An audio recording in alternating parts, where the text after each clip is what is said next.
Hello guys, तो video शुरू करने से पहले मैं आप सभी से एक रिक्वेस्ट करना चाहता हूं। इस सीरीज के काफी सारे पार्ट कॉपीराइट क्लेम्स की वजह से डिलीट हो गए हैं, इसलिए मैं इस सीरीज के सभी पार्ट्स को एक साथ मर्ज करते हुए अपलोड कर रहा हूं। तो आप सभी से रिक्वेस्ट है कि प्लीज इस वीडियो को पूरा देखिएगा। तो चलिए बिना और ज्यादा टाइम जाया किए अपनी इस अमेजिंग वीडियो को स्टार्ट करते हैं।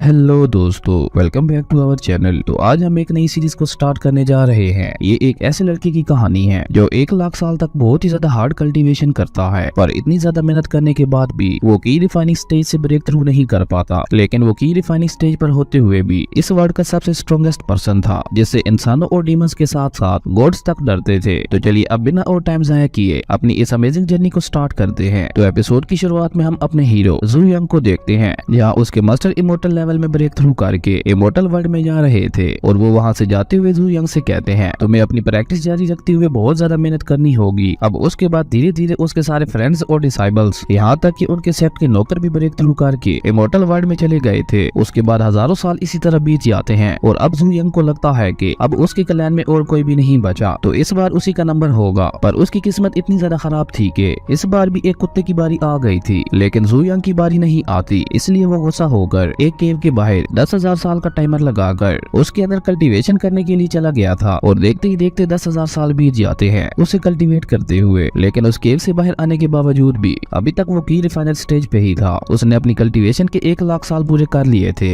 लेकिन फिर भी वो की रिफाइनिंग स्टेज से ब्रेक थ्रू नहीं कर पाया था। उस केव से बाहर आने के बाद जू यंग सोचता है कि मेरे सारे जानने वाले इमोर्टल वर्ल्ड में चले गए हैं और अब तो मेरा क्लैन भी खत्म हो गया होगा, तो अब मुझे आगे क्या करना चाहिए। पर तभी उसको एहसास होता है कि कोई उसके क्लैन के डिसाइबल्स को मारकर उसके क्लैन को डिस्ट्रॉय करने वाला है। वहीं हमें दूसरी तरफ जू यंग के सेक्ट टियालन सेक्ट के एक डिसाइबल को दिखाया जाता है, जिसका नाम लिंग जुई था। और यूशन का एक लड़का जिसका नाम ली योन था, वो लिंग जुई को परेशान कर रहा था और वो उसे धमकी देते हुए कहता है, अगर तुमने मेरे साथ शादी नहीं की तो मैं तुम्हारे पूरे सेक्ट को खत्म कर दूंगा। लेकिन लिंग जुई उसकी बात ना मानते हुए उसके साथ फाइट करने लगती है। लेकिन ली योन यहाँ पे अपनी पूरी तैयारी के साथ आया था। वो अपने एल्डर्स को आगे कर देता है लिंग जुई के साथ फाइट करने के लिए, और लिंग जुई उन एल्डर्स का सामना नहीं कर पा रही थी। ये देखकर वो अपने मन में कहती है, इससे शादी करने से अच्छा है मैं खुद को ही खत्म कर लूं। और ये कहकर वो खुद को खत्म करने ही वाली थी, पर तभी वहाँ पे जू यंग आकर उसे रोक लेता है और वो अपने सिर्फ एक हाथ का ही यूज करके उन सभी एल्डर्स को मार देता है। और ये देखकर लियोन बहुत ही ज्यादा डर गया था। वो डरते हुए अपने मन में कहता है, ये तो जिंदान लेवल पे है, वरना ये इतनी इजीली फाउंडेशन लेवल के लोगों को नहीं मार पाता। और ये सब सोचने के बाद लियोन डरते हुए वहाँ से भागने लगता है। लेकिन तभी जू यंग टेलीपोर्ट होते हुए उसके सामने पहुंचकर उसे भी मार देता है। और जू यंग लास्ट में बचे हुए एक एल्डर से यूशन सेक्ट का ड्रेस लेकर उसे खत्म करने के लिए चला जाता है। और वहाँ पहुंचकर जू यंग अपनी सिर्फ एक लाइटनिंग स्ट्राइक से ही यूशन सेक्ट के डिसाइबल्स को मार देता है। और तभी जू यंग को रोकने के लिए यूशन सेक्ट के एल्डर्स आ जाते हैं, पर वो मिलकर भी जू यंग को नहीं रोक पा रहे थे। ये देखकर उनमें से एक एल्डर अपने मन में सोचता है कि ये लड़का सिर्फ की रिफाइनिंग स्टेज पर है, फिर भी ये लड़का इतना ज्यादा पावरफुल कैसे है। लेकिन तभी जू यंग एक ही झटके में उन सभी एल्डर्स को मार देता है, और यहाँ तक कि वो क्लैन लीडर को भी एक ही हाथ से घुमाकर दूर फेंक देता है। और ये देखकर क्लैन लीडर खुद को बचाने के लिए अपने क्लैन के गॉड एल्डर्स को बुला लेता है, और गॉड एल्डर्स जू यंग को रोकने के लिए एक 7 किल फॉर्मेशन बनाते हैं। ये देखकर जू यंग अपनी सोर्ड को बाहर निकालते हुए उस फॉर्मेशन को एक ही झटके में डिस्ट्रॉय कर देता है। जू यंग की सोर्ड को देखकर गॉड एल्डर्स भी बहुत ज्यादा हैरान हो गए थे, और वो खुद से ही कहते हैं, ये सोर्ड तो बहुत ही ज्यादा पावरफुल और स्पेशल है, जो कि लाखों साल पहले कहीं खो गई थी। तो ये सोर्ड इस लड़के के पास क्या कर रही है, और इस सोर्ड को संभालना किसी आम कल्टीवेटर के लिए इम्पॉसिबल है। और ये लड़का आखिर इस सोर्ड को कैसे संभाल पा रहा है, इसका मतलब है ये लड़का कोई आम कल्टीवेटर नहीं है। और ये कहकर वो गॉड एल्डर अपने सुप्रीम गोल्डन ड्रैगन को बाहर निकाल लेता है, जो कि दिखने में बहुत ही ज्यादा खतरनाक लग रहा था। उस सुप्रीम ड्रैगन को देखकर जू यंग भी गॉड एल्डर से थोड़ा इंप्रेस हो गया था, लेकिन वो सुप्रीम ड्रैगन भी जू यंग को नहीं रोक पाता। और जू यंग अपनी सोर्ड को सिर्फ एक झटका देता है, जिससे उस सुप्रीम ड्रैगन के टुकड़े टुकड़े हो गए थे, और उसी के साथ साथ उस गॉड एल्डर की भी वही मौत हो गई थी। और तभी जू यंग के सेक्ट के बचे हुए डिसाइबल्स वहाँ आ जाते हैं, और वहाँ का नजारा देखकर वो बहुत ही ज्यादा हैरान हो गए थे।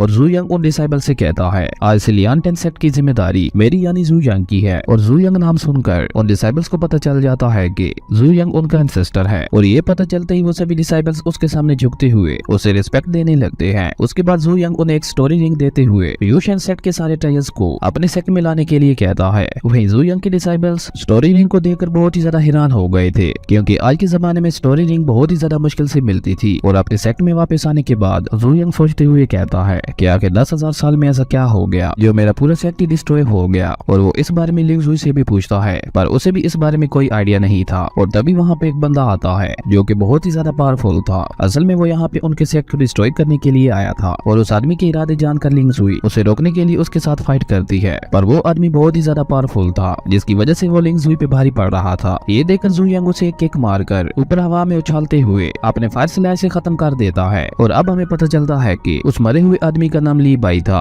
और उसे किसी और ही सेट ने भेजा था जुई यंग की पावर्स को चेक करने के लिए। और अब उन्हें पता चल गया था कि जुई यंग बहुत ही ज्यादा पावरफुल है, इसलिए वो जुई यंग को मारने के लिए एक ऐसी लड़की को भेजते हैं जो लोगों को अपने चाम में फंसा कर मार देती थी। उसके बाद वो लड़की टियानलैंड सेक्ट में पहुंचकर जुई यंग पर अपना चाम ट्राई करती है, मगर जुई यंग बहुत ही ज्यादा पावरफुल था। वो काफी इजीली उस लड़की को अपने से दूर फेंक देता है। ये देखकर उस लड़की को बहुत ही ज्यादा गुस्सा आता है और वो जुई यंग पर अटैक करने के लिए आगे बढ़ती है। पर जुई यंग ने अपना सिर्फ ऑरा रिलीज करके ही उसके अटैक को खत्म कर दिया था, जिसकी वजह से वो लड़की बहुत ही ज्यादा घायल होकर नीचे जमीन पे गिर गई थी। इतने ज्यादा पावरफुल पर्सन को देखकर वो लड़की अपनी गलती कबूल करते हुए जुई यंग से कहती है, मेरा नाम यूनियान है और मैं टियानो कंट्री के लॉर्ड मेंशन से आई हूँ, पर मास्टर अब मैं वापस वहाँ नहीं जाऊंगी, मैं यही रहकर आपसे सीखना चाहती हूँ। जिस पे जुई यंग उससे कहता है, तुम्हें तो वापस जाना ही होगा अपने लोगों के लिए मेरा मैसेज लेकर। और ये कहकर जुई यंग अपनी पावर से उस लड़की को वहाँ से भेज देता है। उसके बाद जुई यंग लिंग जुई की लाई हुई हर्ब से कुछ पिल्स बनाता है जो कि 4th ग्रेड की पिल्स थी, जिसे देखकर लिंग जुई के साथ साथ वो सभी डिसेबल्स बहुत ही ज्यादा हैरान हो गए थे, क्योंकि उन्होंने अपनी लाइफ में आज से पहले कभी भी एक 4th ग्रेड की पिल नहीं देखी थी, क्योंकि सिर्फ एक 2nd ग्रेड की पिल ही बहुत ज्यादा महंगी थी। तो फिर वो 4th ग्रेड की पिल के बारे में तो सोच भी नहीं सकते थे। उसके बाद जुई यंग उन सभी को एक एक पिल देकर कल्टीवेट करने के लिए कहता है ताकि वो अपनी पावर्स को जल्द से जल्द बढ़ाकर नेक्स्ट लेवल में ब्रेक थ्रू कर पाए। और वो सब ऐसा ही करते हैं और उन्होंने 1 महीने के अंदर ही अपनी पावर्स को काफी ज्यादा इंप्रूव कर लिया था। वहीं लिंग जुई 1 महीने की कल्टीवेशन के बाद फाउंडेशन स्टेज से ब्रेक थ्रू करके लिंडाल स्टेज पे पहुंच चुकी थी और इसकी खबर दूसरे सेक्ट्स तक भी पहुंच गई थी कि जुई यंग की वजह से उनका सेक्ट बहुत ही ज्यादा पावरफुल हो गया है। तो वो सभी जुई यंग को मारने के लिए उसे अपनी फैमिली में होने वाले ऑक्शन में बुलाते हैं। अगले सीन में हम जुई यंग और लिंग जुई को ऑक्शन हाउस में देखते हैं, जहाँ वो एक ट्रेजर लेने की कोशिश कर रहे थे। पर तभी वहाँ पे एक अमीर बाप का बेटा आता है और वो उस ट्रेजर की कीमत बढ़ाते हुए खुद खरीद लेता है। ये देखकर जुई यंग उसे इग्नोर करते हुए वहाँ से आगे बढ़ जाता है। ये देखकर वो लड़का जुई यंग का मजाक उड़ाने लगता है, जिसकी वजह से जुई यंग को थोड़ा गुस्सा आ गया था और वो उस लड़के को देखते हुए सिर्फ अपनी थोड़ी सी पावर को रिलीज करता है। और जैसे ही जुई यंग को उसे हिट होता है वो वही नीचे गिर जाता है। जुई यंग की ऐसी पावर्स को देखने के बाद वो लड़का जुई यंग से बहुत ही ज्यादा इंप्रेस हो गया था और वो उसे अपना मास्टर मान लेता है। उसके बाद ऑक्शन स्टार्ट हो जाती है और सबसे पहले होस्ट एक बहुत ही कीमती हर्ब को निकालता है जो कि हजारों साल पुरानी थी, जिसे देखकर लिंग जुई उसे खरीदने की कोशिश करती है। पर तभी वही लड़का जिसका नाम फेंग था वो वहाँ आकर उस हर्ब की कीमत बढ़ा देता है। ये देखकर जुई यंग एक बहुत ही कीमती पिल को बाहर निकालता है और उस पिल को देखकर वहाँ पे सभी लोग बहुत ही ज्यादा हैरान हो गए थे, क्योंकि वो एक 3rd ग्रेड की पिल थी और जुई यंग उस पिल के बदले उस हर्ब को हासिल कर लेता है। और इसके बाद जुई यंग इसी तरह उन पिल्स के बदले बहुत सारे ट्रेजर्स खरीदता है और उन ट्रेजर्स में एक ब्लैक कलर का स्टोन भी था। और उस स्टोन को देखते हुए लिंग जुई यंग से उसके बारे में पूछती है, जिस पे जुई यंग उस स्टोन को डिस्ट्रॉय करके उससे एक बीस्ट को बाहर निकालता है और वो लिंग जुई को बताता है कि ये एक एंशिएंट बीस्ट है जो कि हजारों साल पहले ही खत्म हो गए थे। वही वो लिटिल बीस्ट लिंग जुई के साथ काफी फ्रेंडली हो गया था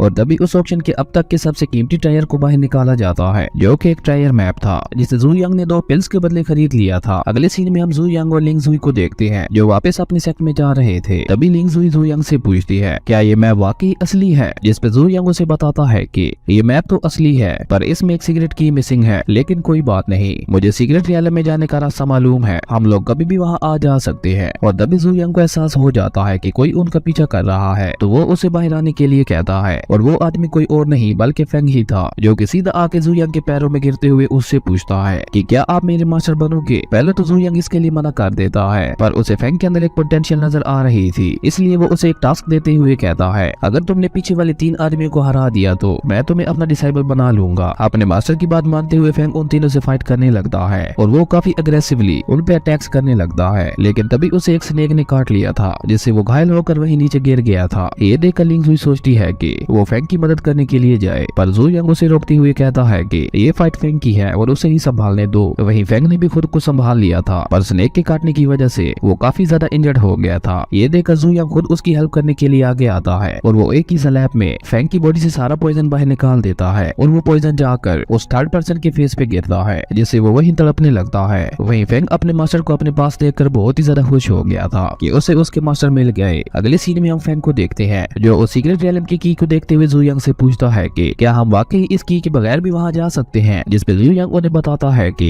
वो सीक्रेट रियलम मेरे ही एक डिसेबल ने बनाया था, इसलिए मैं जब चाहूँ वहाँ आ जा सकता हूँ। अपने मास्टर की ये बात सुनकर फेंग बहुत ही ज्यादा एक्साइटेड हो गया था। उसके बाद जू यंग लिंग जुई को एक कल्टीवेशन बुक देता है प्रैक्टिस करने के लिए, और ये देखकर फेंग लिंग जुई से बहुत ही ज्यादा जेलस हो गया था। अगले सीन में फेंग और लिंग जुई की एक फ्रेंडली फाइट होती है, जहाँ हम देखते हैं कि लिंग जुई बहुत ही ज्यादा पावरफुल हो गई है। उसने फेंग के स्पीयर को तोड़कर उसे हरा दिया था, और ये देखकर जू यंग फेंग को एक एंशिएंट स्पीयर देता है, जिसे पाकर फेंग बहुत ही ज्यादा खुश हो गया था। उसके बाद वो सभी सीक्रेट रियलम में जाने के लिए निकल गए थे, जहाँ पे ऑलरेडी काफी सारे लोग आए हुए थे, जहाँ सभी लोग जू यंग का मजाक उड़ाने लगते हैं, क्योंकि जू यंग की रिफाइनिंग स्टेज का कल्टीवेटर था, इसलिए वो उड़ नहीं सकता था। और सभी लोग इसी बात पे उसका मजाक उड़ा रहे थे कि जब तुम उड़ ही नहीं सकते तो तुम सीक्रेट रियलम में कैसे जाओगे। उन लोगों की ये बातें सुनकर फेंग और लिंग जुई बहुत ही ज्यादा गुस्सा हो गए थे, पर जू यंग उन दोनों को शांत करते हुए उन लोगों से कहता है कि क्या हो गया अगर मैं उड़ नहीं सकता तो, पर मैं जंप तो कर ही सकता हूँ। और ये कहकर जू यंग उन दोनों को पकड़ते हुए एक बहुत ही बड़ा जंप करके सीक्रेट रियलम में पहुंच जाता है, और ये देखकर वहाँ पे खड़े सभी लोग बहुत ही ज्यादा शॉक हो गए थे। वहीं लिंग जुई वहाँ पे मौजूद ट्रेजर्स को देखकर बहुत ही ज्यादा खुश हो गई थी, लेकिन तभी दो लोग उनका रास्ता रोक लेते हैं, लेकिन लिंग जुई उनके साथ फाइट करते हुए उन्हें बहुत ही आसानी से हरा देती है। वहीं जू यंग को पता चल गया था कि इसके पीछे कौन है, और जू यंग उसे बाहर आने के लिए कहता है, जो कि और कोई नहीं यूनियन ही थी। और यूनियन उन्हें सफाई देते हुए कहती है कि ये ट्रैप उन लोगों के लिए नहीं था, बल्कि वो तो यहाँ पे स्नो लोटस को लेने के लिए आई थी, जिसकी रक्षा एक बीस्ट कर रहा है जो कि बहुत ही ज्यादा स्ट्रॉन्ग है। यूनियन की ये बात सुनकर जू यंग उसे वहाँ का रास्ता दिखाने के लिए कहता है, जिसके बाद वो सभी उसी तरफ निकल जाते हैं, जहाँ पे जू यंग को एक बीस्ट दिखाई देता है, जो कि वाकई बहुत ज्यादा खतरनाक लग रहा था, जो कि कल्टीवेटर्स के ब्लड को सक करके अपनी कल्टीवेशन बढ़ा रहा था। ये देखकर जू यंग लिंग जुई से कहता है, ध्यान से मेरी सोर्ड को देखना, इससे तुम अपनी सोर्ड स्किल को बढ़ा सकती हो। और ये कहकर जू यंग अपनी सोर्ड को एक झटका देता है, जिससे वो बीस्ट वहीं खत्म हो जाता है। और ये देखकर यूनियन जू यंग से बहुत ही ज्यादा इंप्रेस हो गई थी, क्योंकि उसका सोर्ड स्लैश इतना ज्यादा फास्ट था कि उसे वो ठीक से देखा भी नहीं था, और उस बीस्ट के मरते ही उसकी डीमन कोर जू यंग के हाथ में आ गई थी। और जू यंग वो कोर जो कि एक पिल की तरह थी, वो उसे लिंग जुई को खाने के लिए दे देता है, जिसे लिंग जुई भी बिना सोचे समझे खा लेती है। और लिंग जुई की वो पिल खाते ही जू यंग उसकी बॉडी में अपनी एनर्जी ट्रांसफर करता है, जिसकी वजह से अब लिंग जुई की पूरी बॉडी प्योर हो गई थी, और उसी के साथ साथ उसने नेक्स्ट लेवल में भी ब्रेक थ्रू कर लिया था। ये देखकर यूनियन जू यंग से बहुत ही ज्यादा इंप्रेस हो गई थी, और वो उससे रिक्वेस्ट करती हुई कहती है कि मास्टर प्लीज मुझे भी अपना डिसेबल बना ले,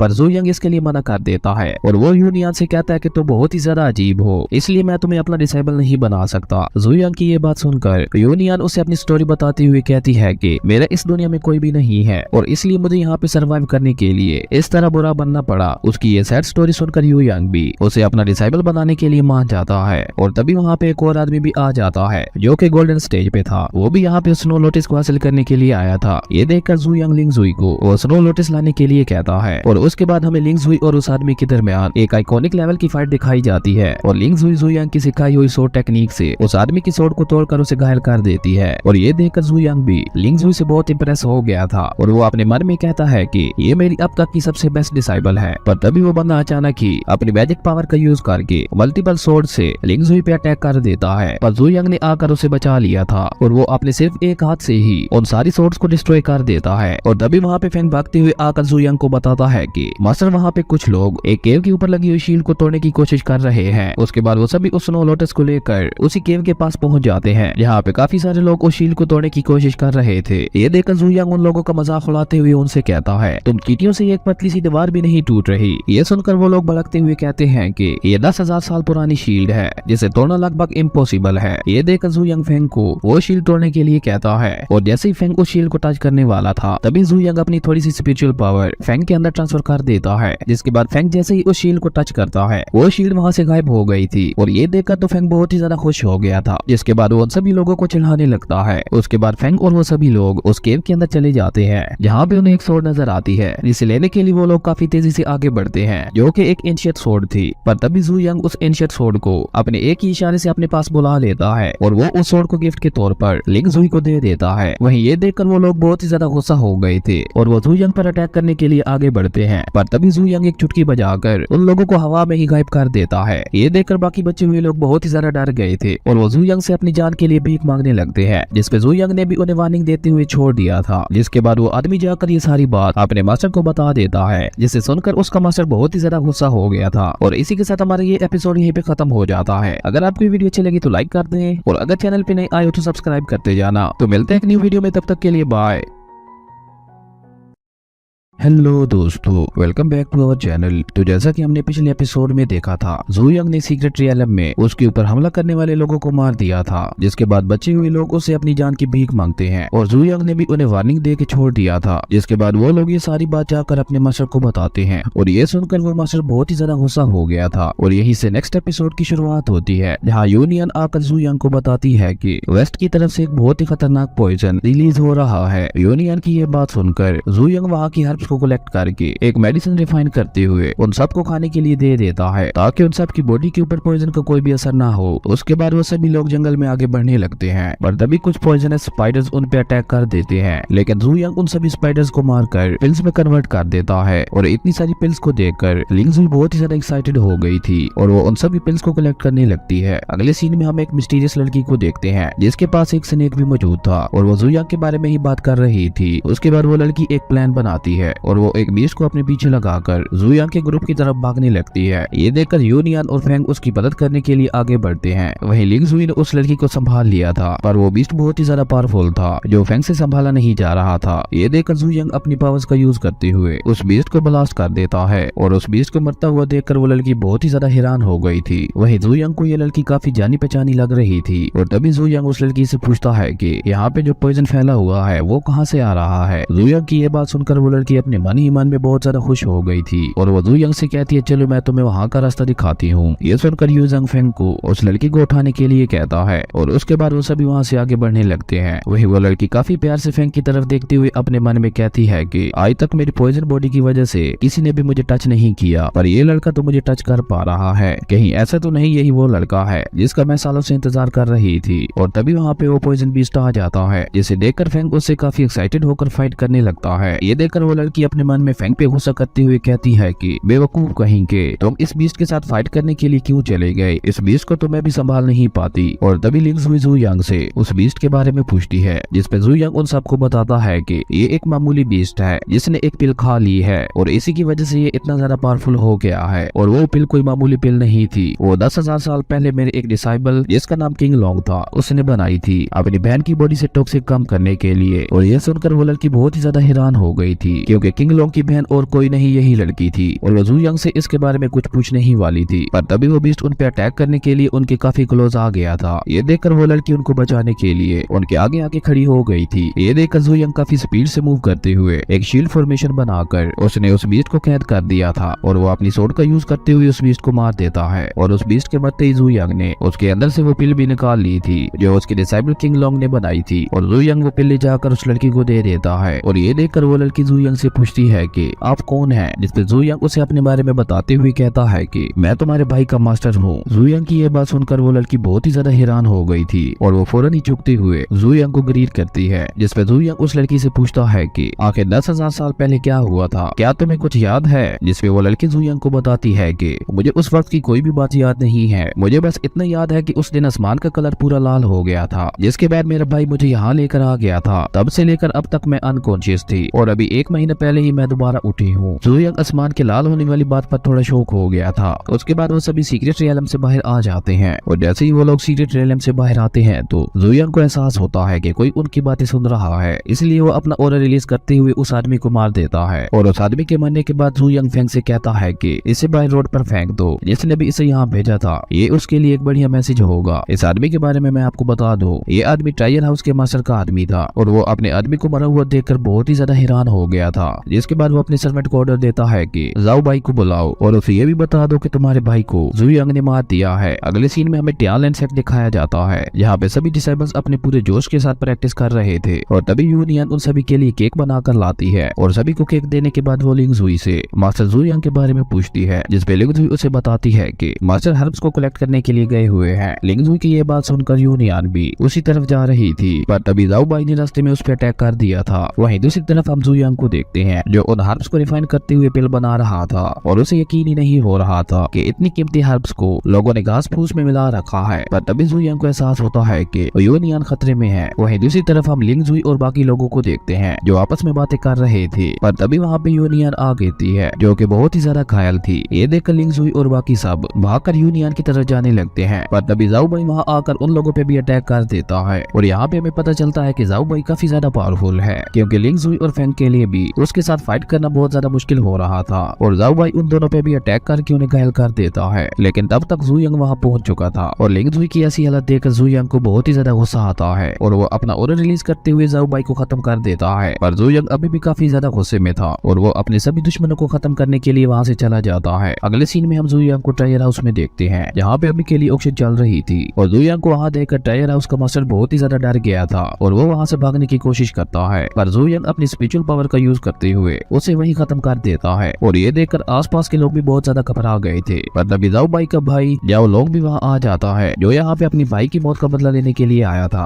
और जाओ लोग को वहाँ देखकर सभी लोग आपस में बातें करते हुए कहते हैं कि ये तो जाओ लोग है जो कि युआंग जियान लेवल पे है और ये बहुत ही ज्यादा पावरफुल और खतरनाक है और ये अपने दुश्मनों को बहुत ही ज्यादा बुरी मौत देता है। और तभी जाओ लोग अपनी सोर्ड से जुयांग पे अटैक कर देता है। पर जुयांग सिर्फ अपनी 2 फिंगर से ही उसकी सोर्ड को पकड़ लेता है और उसके बाद जुयांग जाओ लोग के एक साथी को भी मार देता है। ये देखकर जाओ लोग को बहुत ही ज्यादा गुस्सा आता है और वो अपनी स्पिरिचुअल पावर का यूज करते हुए जुयांग पे अटैक करने के लिए आगे बढ़ता है। पर जुयांग ने उसे हवा में ही ब्लास्ट कर दिया था और जाओ लोग के ब्लास्ट होते ही जुयांग को वहाँ पे एक हिडन ट्रेजर रूम दिखता है और जुयांग खुशी खुशी उस हिडन ट्रेजर रूम में जाकर ट्रेजर्स को कलेक्ट करने लगता है। और यहाँ पे हमें पता चलता है कि ट्रेजर हाउस का मास्टर मरा नहीं था बल्कि वो यहाँ आकर छुप गया था और उसी के साथ साथ जाओ लोग भी अभी नहीं मरा था, पर उसकी हालत बहुत ही ज्यादा खराब थी और उसे अपनी हार हजम नहीं हो रही थी और इसलिए वो जुयांग को फ्यूचर में मारने का प्लान करने लगता है। पर तभी जुयांग उससे कहता है तुम फ्यूचर के बारे में ज्यादा मत सोचो क्योंकि तुम आज यही मरने वाले हो। जुयांग की ये बात सुनकर जाओ लोग बहुत ही ज्यादा डर गया था, पर उल्टा वो जुयांग को ही डराते हुए कहता है कि मैं डेविल क्लाउड सेक्ट से हूँ, क्या तुमने हमारे सेक्ट के बारे में नहीं सुना? हमारा सेक्ट एक एंशिएंट टाइम का सेक्ट है जो कि बहुत ही ज्यादा पावरफुल और खतरनाक है, इसलिए मैं तुम्हें सलाह देता हूँ कि तुम हमारे सेक्ट के साथ पंगा मत लो। पर जुयांग उसकी बातों को इग्नोर करते हुए उसे मार देता है और इस मौके का फायदा उठाते हुए ट्रेजर हाउस का मास्टर भी जुयांग पे अटैक कर देता है, जिससे वहाँ पे एक बहुत बड़ा ब्लास्ट होता है और ये देखकर उस मास्टर को लगता है कि उसने जुयांग को खत्म कर दिया, इसलिए वो जोर जोर से हंसने लगता है और अभी वो अपनी जीत की खुशी मना ही रहा था। पर तभी जुयांग उस मास्टर को एक ही अटैक में खत्म कर देता है और ये अटैक इतना ज्यादा पावरफुल था कि उस मास्टर के साथ साथ पूरा ट्रेजर हाउस भी डिस्ट्रॉय हो गया था। अगले सीन में हम कुछ लुटेरों को देखते हैं जिन्होंने टियानलैंड सेक्ट को लूटने के लिए उन पे अटैक कर दिया था, पर लिंग जुई और बाकी सब ने काफी अच्छे से उन सबको संभाल लिया था और उन सभी को ऑलमोस्ट मार ही दिया था। पर उनका लीडर उनको धमकाते हुए कहता है कि तुम लोग ज्यादा खुश मत हो, मेरे पास इनके अलावा और भी 20 लोग हैं जो कि सभी गोल्डन स्टेज पे हैं। पर तभी जुयांग वहाँ आते हुए उससे कहता है कि क्या यही है वो तुम्हारे 20 लोग? और अपने आदमियों की ऐसी हालत देखकर वो लीडर बहुत ही ज्यादा डर गया था, इसलिए वो वहाँ से भागने की कोशिश करता है पर जुयांग उसे भी खत्म कर देता है। जिसके बाद जुयांग फेंग के साथ साथ बाकी सभी की भी तारीफ करता है क्योंकि आज उन सब ने काफी अच्छे से डाकुओं को संभाल लिया था। वो सभी आपस में बातें कर ही रहे थे कि तभी वहाँ पे टियानवू सेक्ट का प्रिंस आते हुए उन लोगों से कहता है कि मैं यहाँ पे तुम्हारे सेक्ट को अपने सेक्ट में शामिल करने के लिए आया हूँ, इससे तुम्हारे सेक्ट को बहुत ही ज्यादा फायदा होगा और तुम्हारा सेक्ट बहुत ही जल्द ग्रो होगा और उसी के साथ हम तुम लोगों को कुछ ट्रेजर्स और गोल्डन पिल्स भी देंगे अपने सेक्ट की पावर्स बढ़ाने के लिए। पर इन सब के लिए मेरी एक ही कंडीशन है और वो जुयांग से कहता है कि तुम्हें सीक्रेट रियलम से लाए हुए सारे ट्रेजर्स को हमें देना होगा और इसी के साथ तुम्हें इस पॉइजन को भी पीना होगा जिसका एंटीडोट हम तुम्हें हर महीने भेजते रहेंगे।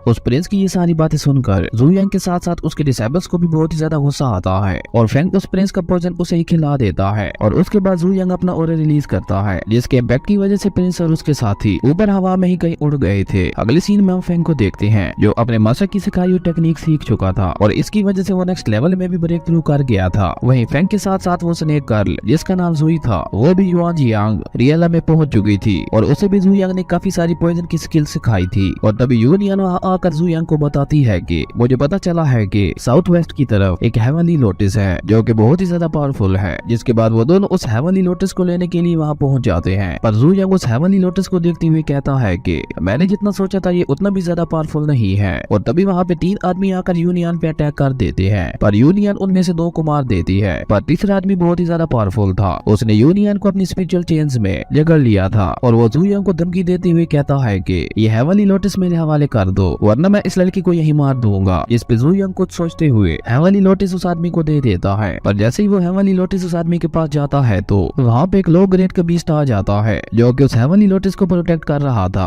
ये सब दरअसल जू यंग का ही प्लान था, क्योंकि उसे इस बारे में ऑलरेडी पता था, और अब क्योंकि वो लोटस उस आदमी के पास था इसलिए वो बीस्ट उस पे अटैक करके उसे खाने लगता है। और ये देखकर जू यंग उस हेवनली लोटस और यूनियन को लेकर वहाँ से चला जाता है। अगले सीन में हम दो लोगों को देखते हैं जो एक हर्ब को लेकर फाइट कर रहे थे, पर तभी वहाँ पे जू यंग आकर उस हर्ब को उठा लेता है और ये देखकर वो दोनों आदमी जू यंग पे अटैक कर देते हैं, पर जू यंग को उनके अटैक से कोई भी फर्क नहीं पड़ता। पर तभी वहाँ पे एक ब्लास्ट होता है जिसमें से एक लड़की घायल होकर बाहर आती है और वो उनसे हेल्प मांगती है, और उसी के साथ उस लड़की को मारने वाले दो आदमी भी सामने आते हैं और वो वहाँ पे इतने सारे लोगों को देखकर कहते हैं कि क्यों ना हम इन सब को भी मार दें, और ये कहकर वो अपना ऑरा रिलीज करते हुए हर्ब के लिए फाइट करने वाले दोनों आदमियों को मार देते हैं। पर उनके ऑरा प्रेशर से जू यंग को कुछ भी नहीं होता और जू यंग को सही सलामत देखकर वो दोनों आदमी जू यंग पे अटैक कर देते हैं, पर जू यंग अपने सिर्फ एक हाथ से ही उन्हें दूर फेंक देता है। और उनके अटैक्स को देखते हुए जू यंग उनसे कहता है कि तुम्हारे अटैक्स को देखते हुए मुझे लगता है कि तुम लोग ब्लड डीमन कुंग फू क्लैन से हो। जू यंग की ये बात सुनकर वो आदमी अपने मन में कहता है कि आखिर इसे कैसे पता चला कि हम डीमन ब्लड कुंग फू क्लैन से हैं। इस पे जू यंग उनसे कहता है कि मैंने ऐसी प्रैक्टिस करवाने वाले क्लैन को 10,000 साल पहले ही खत्म कर दिया था, तो तुम लोगों ने ये प्रैक्टिस कहाँ से सीखी?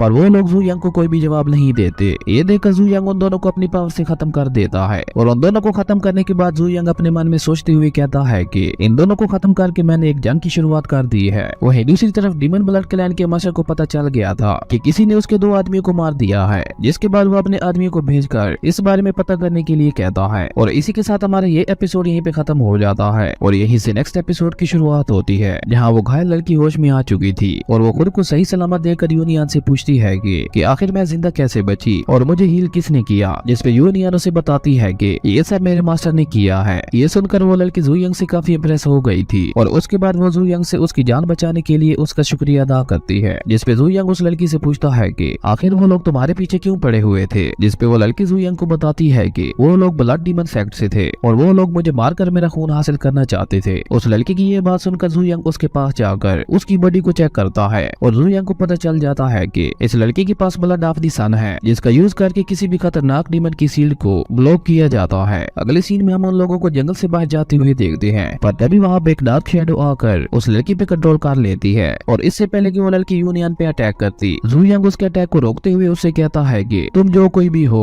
मेरे 3 गिनने से पहले बाहर आ जाओ। जिसके बाद वो डार्क शैडो भी उस लड़की की बॉडी से बाहर आ गया था। ये डार्क शैडो दरअसल डीमन ब्लड सेक्ट से ही था, जो अपने आदमियों के कातिल के बारे में इन्वेस्टिगेट करने के लिए आया था, और जब उसे पता चलता है कि जू यंग ने ही उसके साथियों को मारा है तो उसे बहुत ही ज्यादा गुस्सा आता है और वो एक डिमोनिक टेक्निक का यूज करके खुद को एक खतरनाक क्रिएचर में ट्रांसफॉर्म कर लेता है। ये देखकर जू यंग सिर्फ अपनी उंगलियों से उस क्रिएचर को 2 हिस्सों में काट देता है, जिसके बाद वो आदमी दोबारा अपनी रियल फॉर्म में आ गया था, और उसके बाद जू यंग उस आदमी पर थंडर लाइटिंग गिराता है, जिसकी वजह से वो आदमी पूरा जमीन में धंस गया था। और उसके बाद जू यंग उससे सवाल पूछते हुए कहता है कि तुम्हारा ब्लड डीमन सेक्ट आखिर दोबारा कैसे खड़ा हुआ, जिसपे वो आदमी उसे बताता है कि 10,000 साल पहले हमारे सेक्ट मास्टर ने ही हमारे सेक्ट को दोबारा खड़ा किया था, जिसके बाद काफी सारे लोग हमारे सेक्ट में जुड़ते गए और इस तरह हमारा सेक्ट बड़ा होता गया। उस आदमी की ये बात सुनकर जू यंग सोचते हुए अपने मन में कहता है कि मुझे लगता है 10,000 साल पहले जब मैंने ब्लड डीमन सेक्ट को डिस्ट्रॉय किया था, शायद उस वक्त उनका एक ग्रुप बच गया था और उन्होंने ही ब्लड डीमन सेक्ट को दोबारा खड़ा किया होगा। उसके बाद जू यंग उस आदमी से पूछता है कि आखिर तुम लोग इस लड़की का ब्लड क्यों लेना चाहते थे, जिसपे वो लड़का जू यंग को बताता है कि हजारों साल पहले यहाँ पे एक क्रिएचर आया था जिसे टियानवू कंट्री के कई सारे सेक्ट्स ने मिलकर उसे एक शील्ड के अंदर कैद कर दिया था, पर हर 100 सालों में वो शील्ड कमजोर हो जाती है और वो शील्ड को हील करने के लिए हमें ब्लड ऑफ द सन की जरूरत होती है, और अगर वो शील्ड टूट गई तो हमारा सेट खतरे में पड़ जाएगा, इसलिए हमें इस लड़की के ब्लड की जरूरत थी। उस लड़के की ये सारी बातें सुनकर जू यंग थोड़ा हैरान हो गया था और वो अपने मन में कहता है कि मुझे लगता है मुझे उस शील्ड को ढूंढकर उसे खत्म करना होगा। अगले सीन में हम जू यंग और दोनों लड़कियों को उसी जगह पे देखते हैं जहाँ पे वो बीस्ट कैद था, और उस शील्ड को देखते हुए जू यंग अपने मन में कहता है कि मुझे यहाँ पे कोई भी इविल स्पिरिट महसूस क्यों नहीं हो रही, क्या वाकई यहाँ पे कोई मोस्टर है भी या नहीं। और ये कहकर जू यंग उस शील्ड को तोड़ देता है, जिसके बाद वहाँ पे उस मोस्टर का पावरफुल ऑरा फैलने लगता है, जिसे देखकर आसपास के लोग बहुत ही ज्यादा डर गए थे। और तभी उस शील्ड से एक ड्रैगन बाहर आता है, जिसे देखकर सभी को यही लग रहा था कि ये एक ड्रैगन बीस्ट है, पर जू यंग उन सबको बताता है कि ये कोई बीस्ट नहीं है बल्कि ये ड्रैगन बीस्ट की स्पिरिट है। और ये कहकर जू यंग अपना ऑरा रिलीज करते हुए काफी इजीली उस ड्रैगन स्पिरिट को खत्म कर देता है। ये देखकर वहाँ पे मौजूद लोगों को समझ नहीं आ रही थी कि आखिर वो मोस्टर कहाँ गया और उसकी जगह ये स्पिरिट यहाँ क्या कर रही थी। और तभी वहाँ पे एक इल्यूजन फॉर्मेशन सबके सामने आती है और उसको देखते हुए जू यंग उन सबको बताता है कि किसी ने पहले ही उस बीस्ट को आजाद कर दिया था और उसकी जगह उस पर्सन ने ये इल्यूजन फॉर्मेशन लगा दी थी। और जू यंग को ये पर्सन काफी इंटरेस्टिंग लगता है, इसलिए वो अपने मन में कहता है कि मुझे एक न एक बार तो इस पर्सन से मिलना ही होगा। उसके बाद वहाँ पे मौजूद एक लड़का जिसका नाम जाओ था, वो जू यंग से रिक्वेस्ट करता है कि वो उस बीस्ट को पकड़ने में उनकी मदद करे, जिसपे जू यंग कहता है कि पर इसके बदले में मुझे क्या मिलेगा। जिसपे जाओ कहता है अगर आप चाहें तो मैं आपके सेट को एक बड़ा सेट घोषित करवा सकता हूँ। उसकी ये बात सुनकर जू यंग काफी खुश हो गया था और वो अपने मन में कहता है कि ये लड़का जानता है कि मुझे क्या चाहिए। और तभी जू यंग जाओ से कहता है मुझे कुछ ऐसा दो जिससे मैं अभी के लिए खुश हो जाऊं। जिसपे जाओ जू यंग को अपने ऑक्शन हाउस के बहुत सारे ट्रेयर्स ऑफर करता है। अब उसकी ये बात सुनकर तो जू यंग बहुत ही ज्यादा खुश हो गया था और वो जाओ से कहता है अब जब तुम मुझे इतना कुछ दे रहे हो तो मैं तुम्हारी डील को एक्सेप्ट कर लेता हूँ। वहीं वो दूसरी लड़की जू यंग से बहुत ही ज्यादा इंप्रेस हो गई थी। वो जू यंग से इतनी ज्यादा इंप्रेस हो गई थी कि उसे जू यंग से प्यार हो गया था। वहीं ट्रेयर हाउस में जाने के लिए जाओ अपनी पावर का यूज करते हुए एक फ्लाइंग शिप मंगवाता है, जिसे देखकर जू यंग जाओ से काफी इंप्रेस हो गया था। और इसी के साथ हमारा ये एपिसोड यहीं पे खत्म हो जाता है। अगर आपको वीडियो अच्छी लगी तो लाइक कर दे और अगर चैनल पे नए आए हो तो सब्सक्राइब करते जाना। तो मिलते हैं एक न्यू वीडियो में, तब तक के लिए बाय।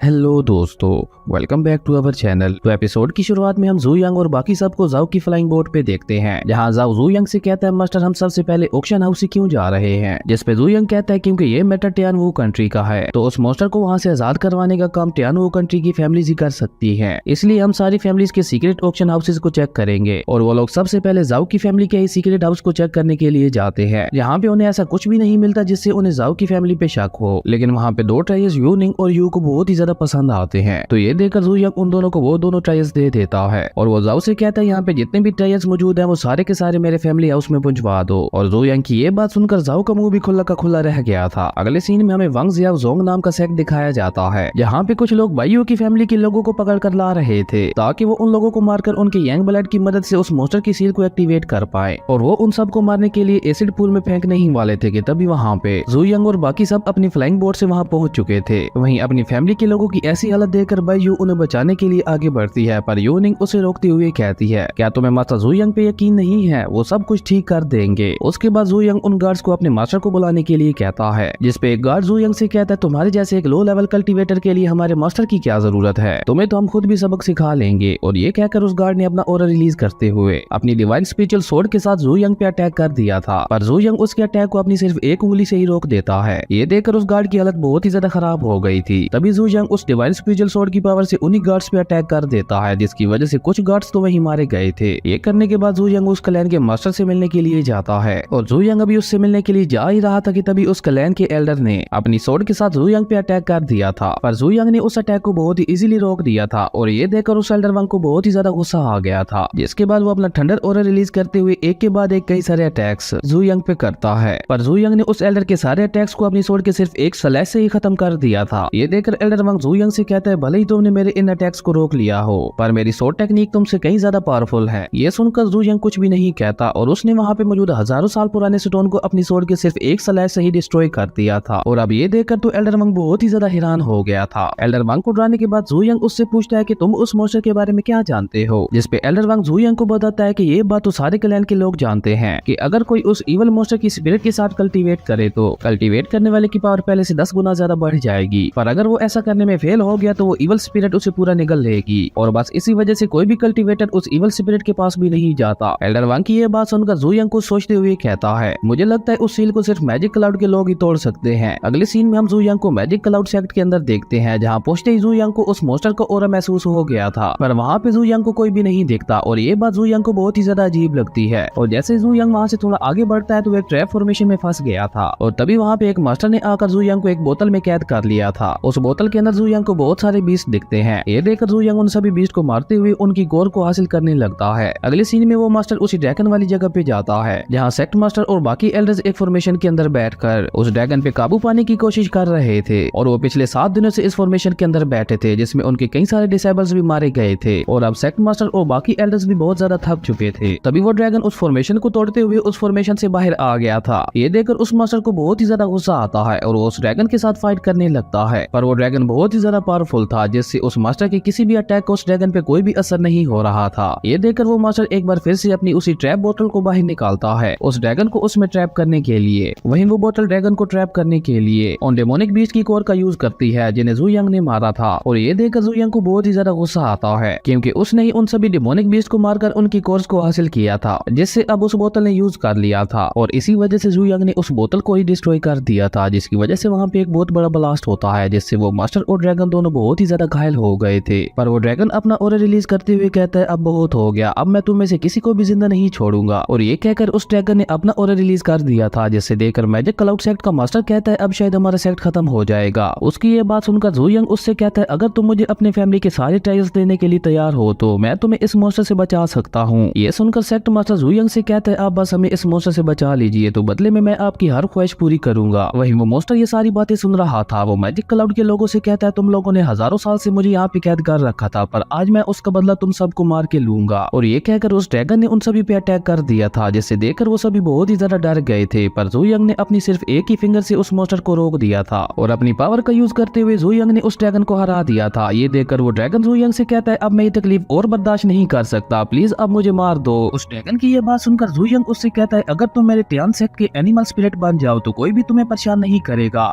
जू यंग की ये बात सुनकर वो ड्रैगन भी इसके लिए खुशी खुशी मान गया था। उसके बाद जू यंग मैजिक क्लाउड के सेक्ट मास्टर से कहता है मैं 3 दिन बाद अपने सेक्ट में पहुंच जाऊंगा, तो तब तक वो सारे ट्रायल्स मेरे फैमिली हाउस में पहुंच जाने चाहिए। अगले सीन में हम उस पॉइजन गर्ल जिसका अब से नाम लीना होगा उसे और फैंग को देखते हैं, जो मेडिसन हाउस में अपने क्लैन को रिप्रेजेंट करने के लिए आए हुए थे। पर वहाँ पे सभी लोग लीना की पावर्स को देखकर बहुत ही ज्यादा हैरान हो गए थे। और वहाँ का एग्जामिनर लीना से कहता है कि मेरे मास्टर तुमसे मिलना चाहते हैं।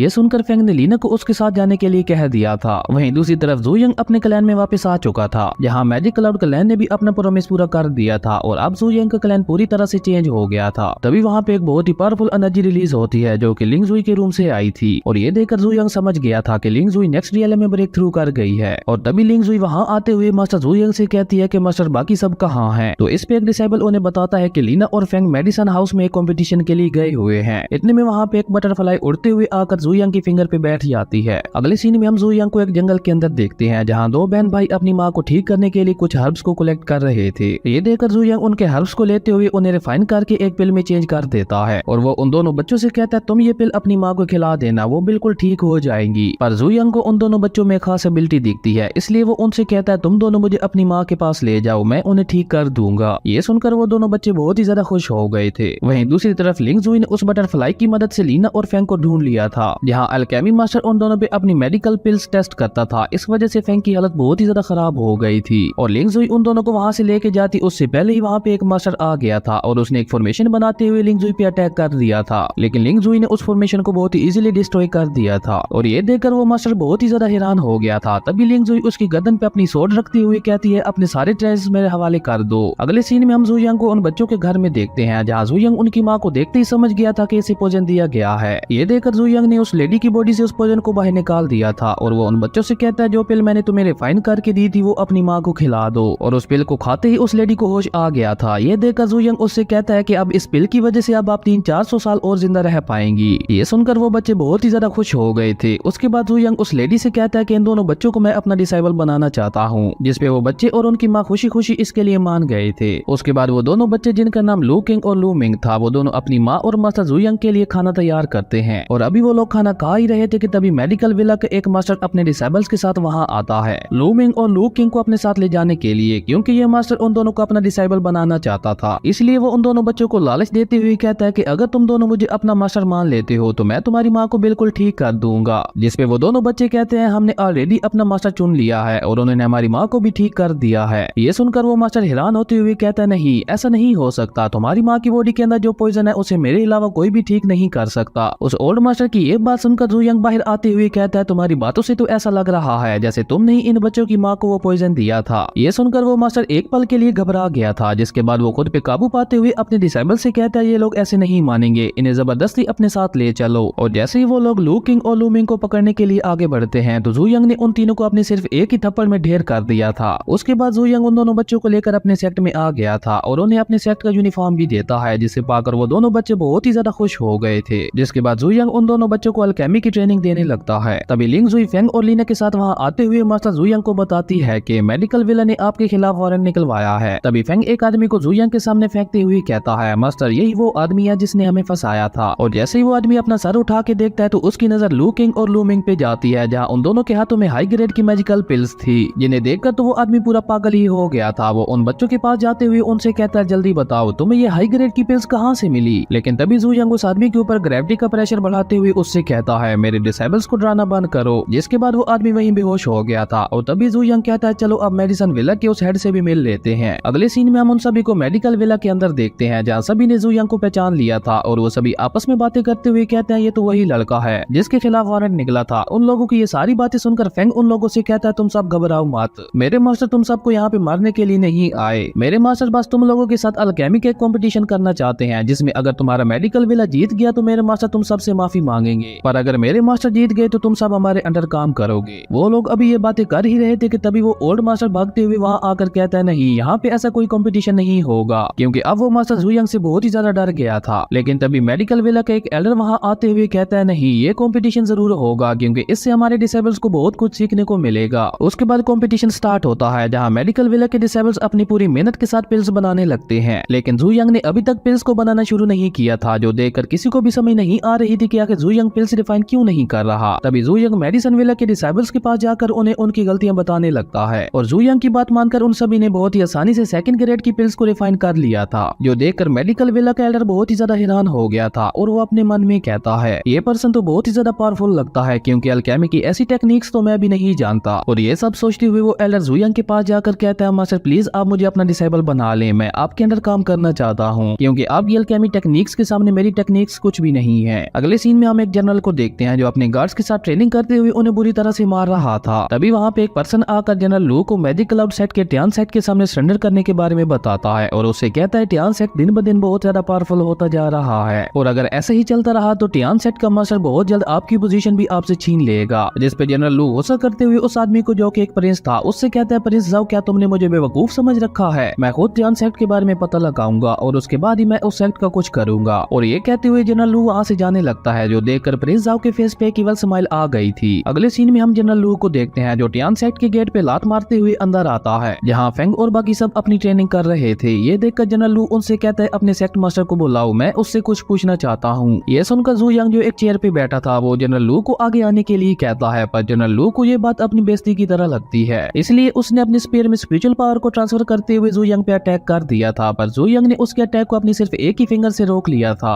और उसके बाद जुयांग किसी फुटबॉल की तरह जनरल लू को एक के बाद एक चारों तरफ से किक्स मारने लगता है। और ये देखकर जनरल लू समझ गया था कि वो इस तरह से कभी भी जुयांग को नहीं हरा पाएगा, इसलिए जनरल लू एक गोड स्टोन का यूज करता है, जिसके बाद वो एक एंशिएंट लाइन में ट्रांसफॉर्म हो गया था। और यहाँ मैं आपको बता दूं, स्टोन वर्ल्ड में सिर्फ वही आ सकता है जिसके पास गोड स्टोन होता है, और अगर यहाँ पे कोई बगैर गोड स्टोन के आता है तो वो यहाँ आकर स्टैचू बन जाता है। और अब जनरल लू को भी यही लग रहा था कि जुयांग अब एक स्टैचू बन चुका होगा, इसलिए वो उसकी सोल को सक करने के लिए आगे बढ़ता है। पर तभी जुयांग ने अपनी आंखें खोल ली थी और उसके ऐसा करते ही जुयांग के ऊपर एक बहुत बड़ा फायर फीनिक्स आ गया था और सिर्फ उस फीनिक्स के ऑरा की वजह से ही जनरल लू अपने घुटनों पे आ गया था और वो धीरे धीरे अपने रियल फॉर्म में आने लगा था। लेकिन तभी वो फायर फीनिक्स ब्लैक कलर में चेंज हो जाता है, जिसकी वजह से अब उसका ऑरा और भी ज्यादा खतरनाक हो गया था। इवन अब वो स्टोन वर्ल्ड भी उस ब्लैक फीनिक्स के ऑरा की वजह से टूटने लगा था और देखते ही देखते जनरल लू की सोल भी वहाँ जल गई थी। उसके बाद वो दोनों रियल वर्ल्ड में वापस आ गए थे, जो देखकर फेंग भागते हुए मास्टर जुयांग के पास आते हुए कहता है, मास्टर अभी आपने कौन सी टेक्निक यूज की थी और क्या आपकी इस टेक्निक की वजह से ये आदमी मारा गया? वहीं पेड़ के ऊपर एक बर्ड ये सब छुप कर देख रहा था और जुयांग को इस बारे में पता चल गया था, इसलिए उसने उस बर्ड पे अटैक कर दिया था, जिसकी वजह से प्रिंस जाओ जो उस बर्ड की मदद से जुयांग पे नजर रखे हुए था, उसकी एक आंख फूट गई थी। तभी जनरल लू की बॉडी उड़ते हुए वहाँ आ गिरती है और उसी के साथ जुयांग भी वहाँ आ गया था और जुयांग को वहाँ देखकर प्रिंस जाओ जुयांग से अपनी जान की भीख मांगने लगता है, जिसपे जुयांग उससे कहता है, किसने कहा मैं तुम्हें मारने वाला हूँ, मुझे तो तुमसे कुछ और ही चाहिए। अगले सीन में हम देखते हैं जुयांग के सामने बहुत सारे ट्रेजर्स रखे हुए थे और ये ट्रेजर्स प्रिंस जाओ नहीं भेजे थे अपनी जान के बदले में। उसके बाद जुयांग कुछ सोचने लगता है और हमें पास्ट का सीन दिखाया जाता है, जहाँ जुयांग एक ट्रेजर की मदद से नेक्स्ट रियल में ब्रेक थ्रू करने की कोशिश कर रहा था, लेकिन हमेशा की तरह वो इस बार भी इसमें फेल हो गया था। तभी रिन जुई जो कि जुयांग की एक डिसेबल थी, वो जुयांग को डीप सी ब्लू हार्ट के बारे में बताते हुए कहती है कि मास्टर आप उस ट्रेजर की मदद से नेक्स्ट रियल में ब्रेक थ्रू कर सकते हैं, इसलिए हमें उस ट्रेजर को लेने के लिए जाना चाहिए। लेकिन जुयांग ने इसके लिए मना कर दिया था, पर रिन जुई किसी भी हालत में अपने मास्टर को ब्रेक थ्रू करते हुए देखना चाहती थी, क्योंकि जुयांग के सारे डिसेबल्स ने भी इमोर्टैलिटी हासिल कर ली थी, सिर्फ जुयांग को छोड़कर, और इसीलिए रिन जुई अकेले ही deep deep sea blue heart को लेने के लिए चली गई थी। और जब जुयांग को इस बारे में पता चलता है तो वो काफी तेजी से रिनजुई के पीछे जाता है और तभी हम रिनजुई को देखते हैं जो काफी तेजी से आगे बढ़ रही थी, पर तभी वहाँ पे चारों तरफ रेड लाइट फैलने लगती है और देखते ही देखते रिनजुई वहाँ से गायब हो गई थी। और जब जुयांग वहाँ पहुँचता है तो वहाँ पे सब कुछ डिस्ट्रॉय हो चुका था। उसके बाद हमें प्रेजेंट का सीन दिखाया जाता है जहाँ जुयांग अपने सारे डिसेबल्स को लेकर ईस्टर्न आइलैंड पे पहुँचता है,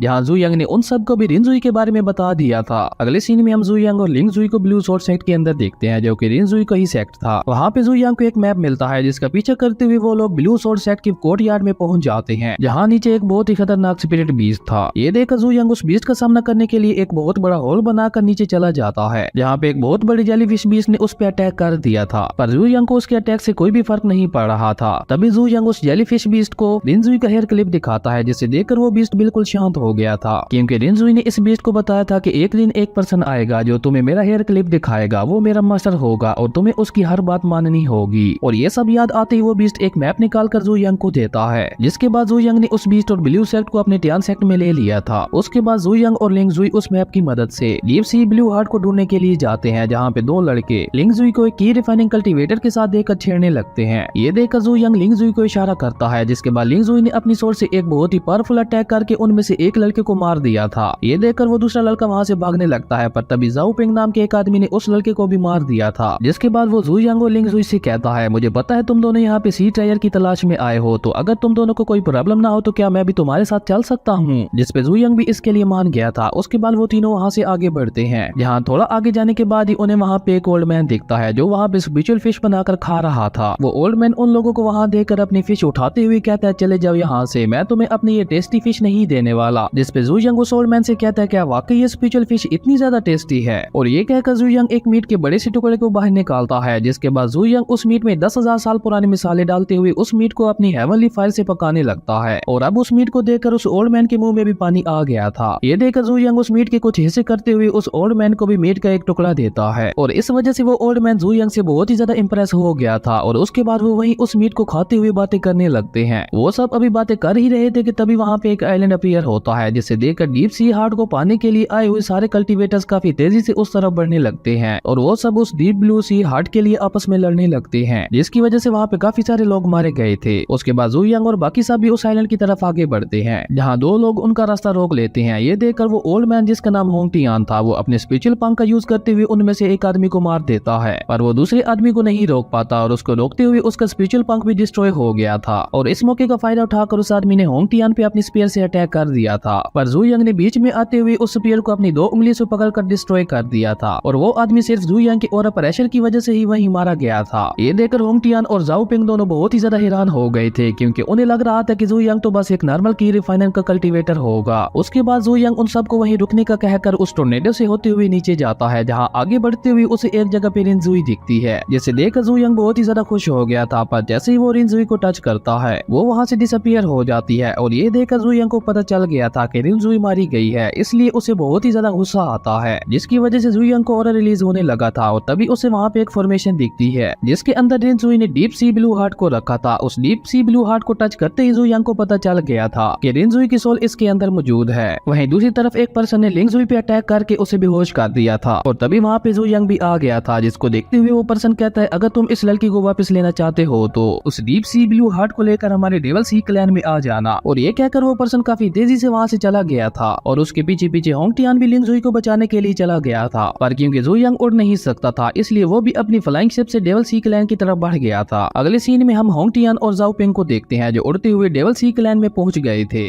जहाँ वो दोनों डेवल क्लैन के मास्टर को लिंगजुई को छोड़ने के लिए कहते हैं, पर वो मास्टर कहता है, अगर तुम इसे आजाद करवाना चाहते हो तो पहले डीप सी ब्लू हार्ट को लेकर आओ। जिसपे होंग टियान उससे कहता है, तुम डीप सी ब्लू हार्ट को भूल जाओ, मैं तुम्हें मारकर यहाँ से इस लड़की को ले जाऊंगा। और उसके बाद उन दोनों के दरमियान फाइट शुरू हो जाती है, जहाँ हमें उन दोनों के दरमियान एक आइकॉनिक लेवल की फाइट देखने को मिलती है, पर डेवल क्लैन के मास्टर ने चालाकी से होंग टियान को एक फॉर्मेशन के अंदर ट्रैप कर लिया था। तभी जुयांग ने वहाँ आते हुए अपनी फ्लाइंग बोट से ही डेवल सी क्लैन पे अटैक कर दिया था, जिसमें डेवल सी क्लैन के सभी डिसाइबल्स मारे गए थे। और जैसे ही डेवल मास्टर की नजर जुयांग पे पड़ती है तो वो डरते हुए कहता है, तुम हो, तुम यहाँ कैसे आ गए। दरअसल 10,000 साल पहले जुयांग ने ही इस डेवल मास्टर के फोरहेड पे लगे हुए हॉर्न को तोड़ा था और उसकी कल्टीवेशन को भी खत्म कर दिया था। और ये सब याद करके वो डेवल मास्टर बहुत ही ज्यादा डर गया था, और वो जुयांग के सामने झुकते हुए उससे कहता है, मास्टर प्लीज मुझे माफ कर दें, अगर मुझे पता होता कि ये लड़की आपके साथ है तो मैं इसे कभी भी यहाँ नहीं ले गया था। ये सुनकर जू यंग उससे कहता है 10,000 साल गुजर गए पर तुम अभी तक नहीं सुधरे और मुझे लगता है तुम इस लाइफ में तो नहीं सुधरने वाले, इसलिए तुम्हें मार दे नहीं अच्छा होगा। और ये कहकर वो उसे मारने ही वाला था कि तभी वो डेविल मास्टर कहता है प्लीज मास्टर रुक जाएं, मैं रिनजुई के बारे में जानता हूँ और मैं ये भी जानता हूँ कि 10,000 साल पहले उसके साथ क्या हुआ था। जिसपे जू यंग रुकते हुए उससे कहता है तो बताओ 10,000 साल पहले क्या हुआ था। जिसपे वो डेविल मास्टर बताता है कि मैंने जंगल में रिनजुई को एक डीमन के साथ फाइट करते हुए देखा था जो कि बहुत ही ज्यादा पावरफुल था और वो रिनजुई के साथ फाइट करते हुए उस पे भारी पड़ रहा था, इसलिए रिनजुई ने उसे हराने के लिए 10,000 ग्रेट फॉर्मेशन का यूज करते हुए उस डीमन पे अटैक कर दिया था। ये देखकर मैंने वहाँ से भागने की कोशिश भी की थी पर मैं भी उस फॉर्मेशन की चपेट में आकर घायल होकर वहीं बेहोश हो गया था और जब कुछ दिनों बाद मुझे होश आया तो वो जगह पूरी तरह से डिस्ट्रॉय हो चुकी थी। ये सब सुनकर होंग टियान कहते हैं ऐसे पावरफुल लोग तो हमारे वर्ल्ड में एग्जिस्ट ही नहीं करते, तो इसका मतलब है वो लोग दूसरी दुनिया से आए थे और उन्होंने यहाँ आकर हमारी इस दुनिया को पूरी तरह से चेंज कर दिया और ना सिर्फ चेंज किया बल्कि पुराने सारे रिकॉर्ड्स को भी इरेज कर दिया था। इस वजह से हम में से किसी को भी नहीं पता कि आखिर 10,000 साल पहले क्या हुआ था। वहीं वो डेविल मास्टर दोबारा जू यंग से माफी मांगते हुए कहता है कि मास्टर प्लीज एक बार मुझे माफ कर दें, मैं दोबारा कभी ऐसी हरकत नहीं करूंगा। और ये कहते हुए वो धीरे धीरे वहाँ से पीछे जाने लगता है और वो अपने मन में कहता है मुझे बस 10,000 साल और चाहिए और उसके बाद मैं इस जू यंग को मारकर इस पूरी दुनिया पे राज करूंगा। पर तभी जू यंग ने उसके ऊपर अटैक करते हुए उसे मार दिया था। तभी लिंग जुई जू यंग से पूछती है कि मास्टर क्या सच में रिनजुई मर गई है, जिसपे जू यंग कहता है नहीं और ये कहकर वो उन सबको डीप सी ब्लू हार्ट के अंदर मौजूद रिनजुई की सोल उन सबको दिखाता है। और इसी के साथ हमारा ये एपिसोड यहीं पे खत्म हो जाता है। सॉरी दोस्तों, बहुत टाइम से मैं ये सीरीज कंटिन्यू नहीं कर पा रहा था पर अब हमारे चैनल पे इस सीरीज के रेगुलर एपिसोड्स आएंगे, इसलिए इस सीरीज को ज्यादा से ज्यादा प्यार दें और अगर आपको ये वीडियो अच्छी लगी तो लाइक कर दें और अगर चैनल पे नए आए हो तो सब्सक्राइब करते जाना। तो मिलते हैं एक न्यू वीडियो में, तब तक के लिए बाय।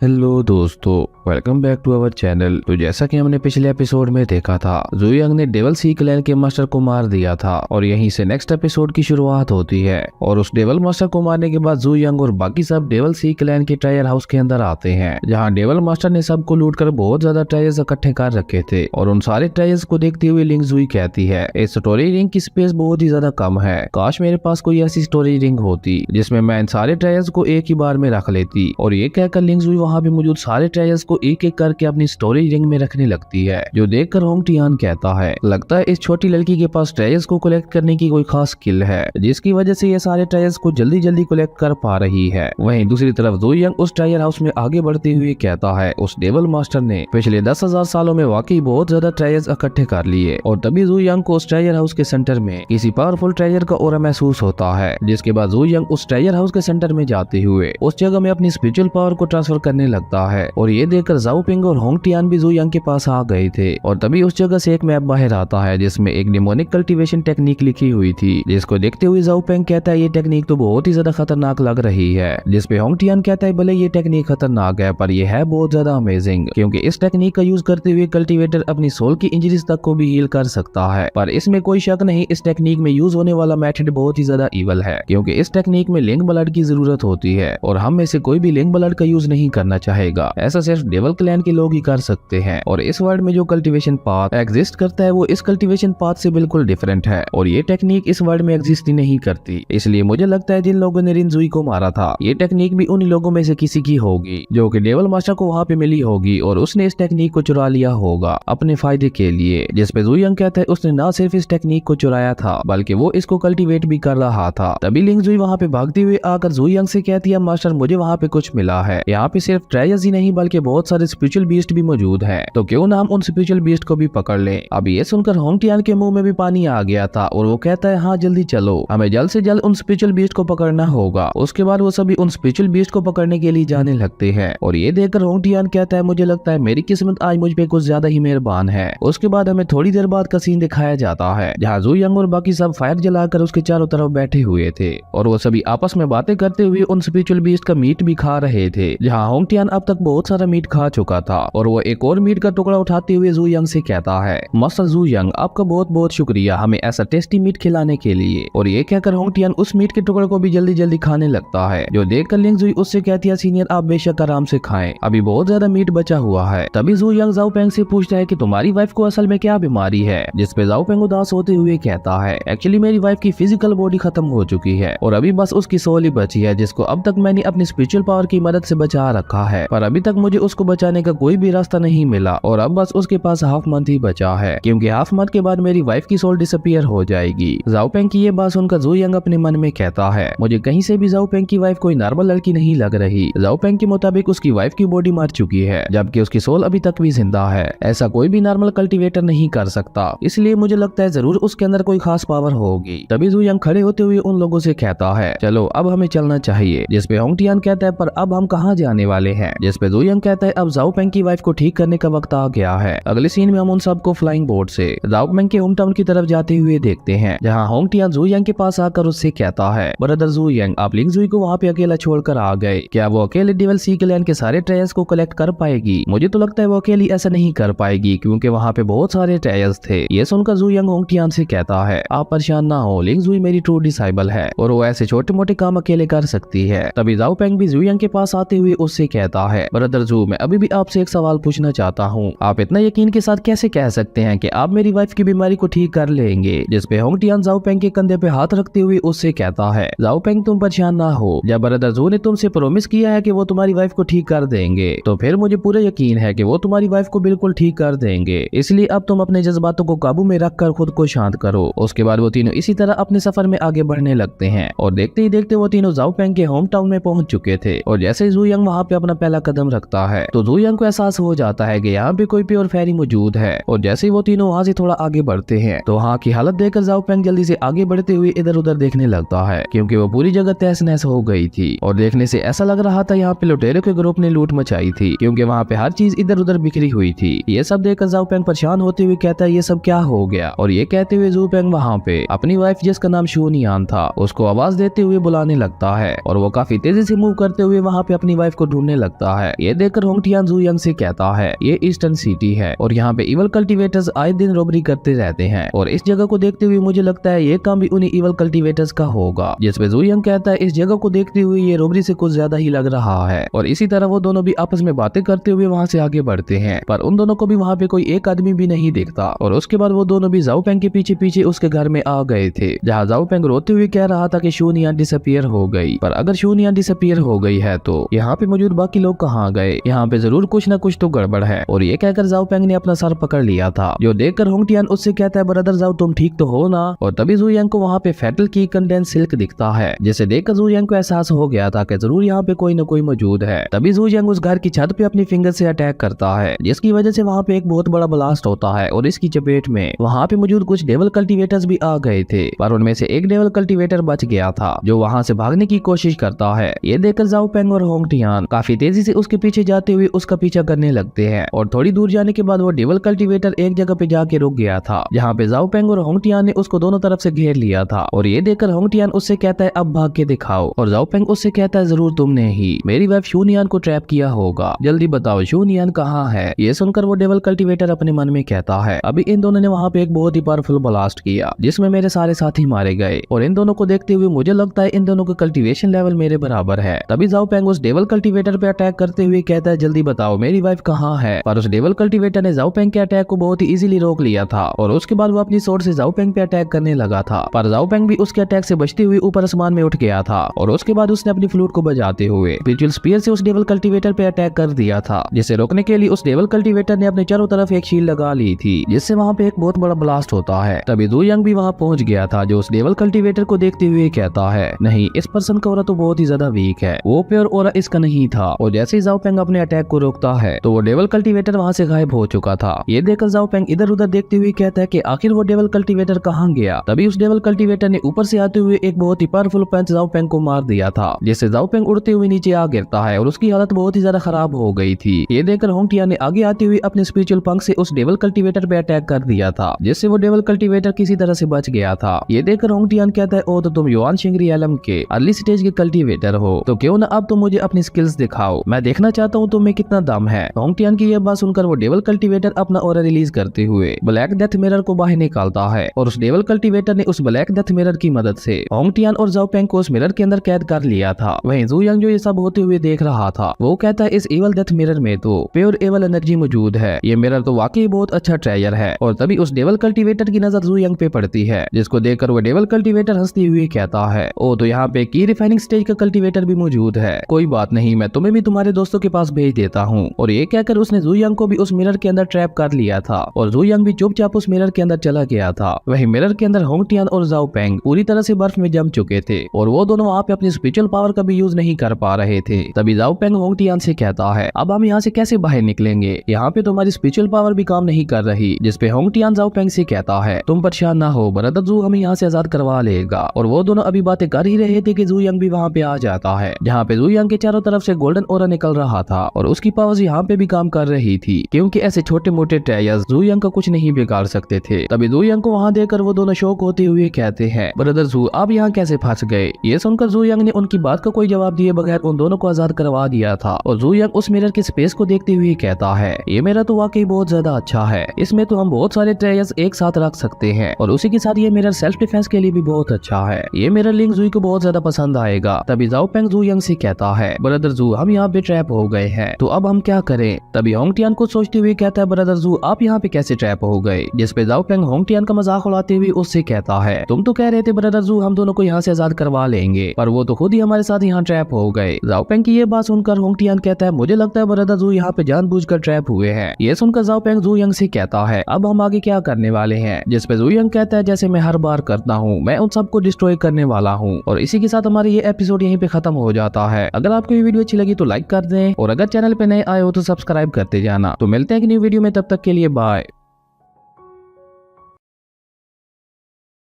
हेलो दोस्तों, welcome back to our channel. तो जैसा कि हमने पिछले एपिसोड में देखा था, जहां जू यंग भी उस डेथ मिरर के अंदर चला गया था क्योंकि उसे वो ट्रेजर बहुत ही ज्यादा पसंद आया था और उसी के साथ वो उस डेवल पर्सन के सहारे उसके क्लैन तक पहुंचना चाहता था। वहीं डेथ मिरर के अंदर जू यंग ने होंग टियान और जाओ पेंग को भी आजाद करवा दिया था और यहीं से नेक्स्ट एपिसोड की शुरुआत होती है, जहाँ वो डेवल पर्सन अपने अर्थ हार्ट क्लैन में पहुंच चुका था। और इस क्लैन के बारे में मैं आपको बता दूं, इस क्लैन को भी इवल क्लैंस में शुमार किया जाता है और इनका रिलेशन कहीं न कहीं डेवल क्लैन से भी है। और जैसे वो डेवल पर्सन अपने क्लैन में पहुंचता है तो उसको देखकर उसके साथी कहते हैं, सीनियर ब्रदर इस बार मास्टर ने आपको बहुत बड़े बड़े टायर्स दिए थे, तो इस बार आपके हाथ में जरूर कुछ बड़ा लगा होगा, मैंने ठीक कहा ना। जिसपे वो डेवल पर्सन डेथ मिरर को बाहर निकालते हुए कहता है, तुमने बिल्कुल ठीक कहा, मैंने इस डेथ मिरर की मदद से 2 कल्टीवेशन बेसिस को डिस्ट्रॉय किया है और उसी के साथ मैंने इसमें कुछ कल्टीवेटर्स को भी ट्रैप किया है। और वो डेवल पर्सन अपने साथियों को बहुत ही प्राउड से ये सब बता रहा था, लेकिन तभी वो डेथ मिरर वाइब्रेट करने लगता है, जिसे देखकर वो डेवल पर्सन कहता है, ये क्या हो रहा है। तभी वो डेथ मिरर उसके हाथ से छूटकर ऊपर हवा में उठ गया था, जिसे देखकर वहाँ पे किसी को भी समझ नहीं आ रही थी कि आखिर इस डेथ मिरर के साथ क्या हो रहा है। लेकिन तभी उस डेथ मिरर से बहुत ही ज्यादा पावरफुल ऑरा निकलने लगता है और वो उस डेवल पर्सन के सभी साथियों को अपने अंदर खींचने लगता है। ये देखकर उस डेवल पर्सन के एक साथी उससे कहता है, इस डेथ मिरर को क्या हो गया है, जल्दी से इसे ऑफ करो,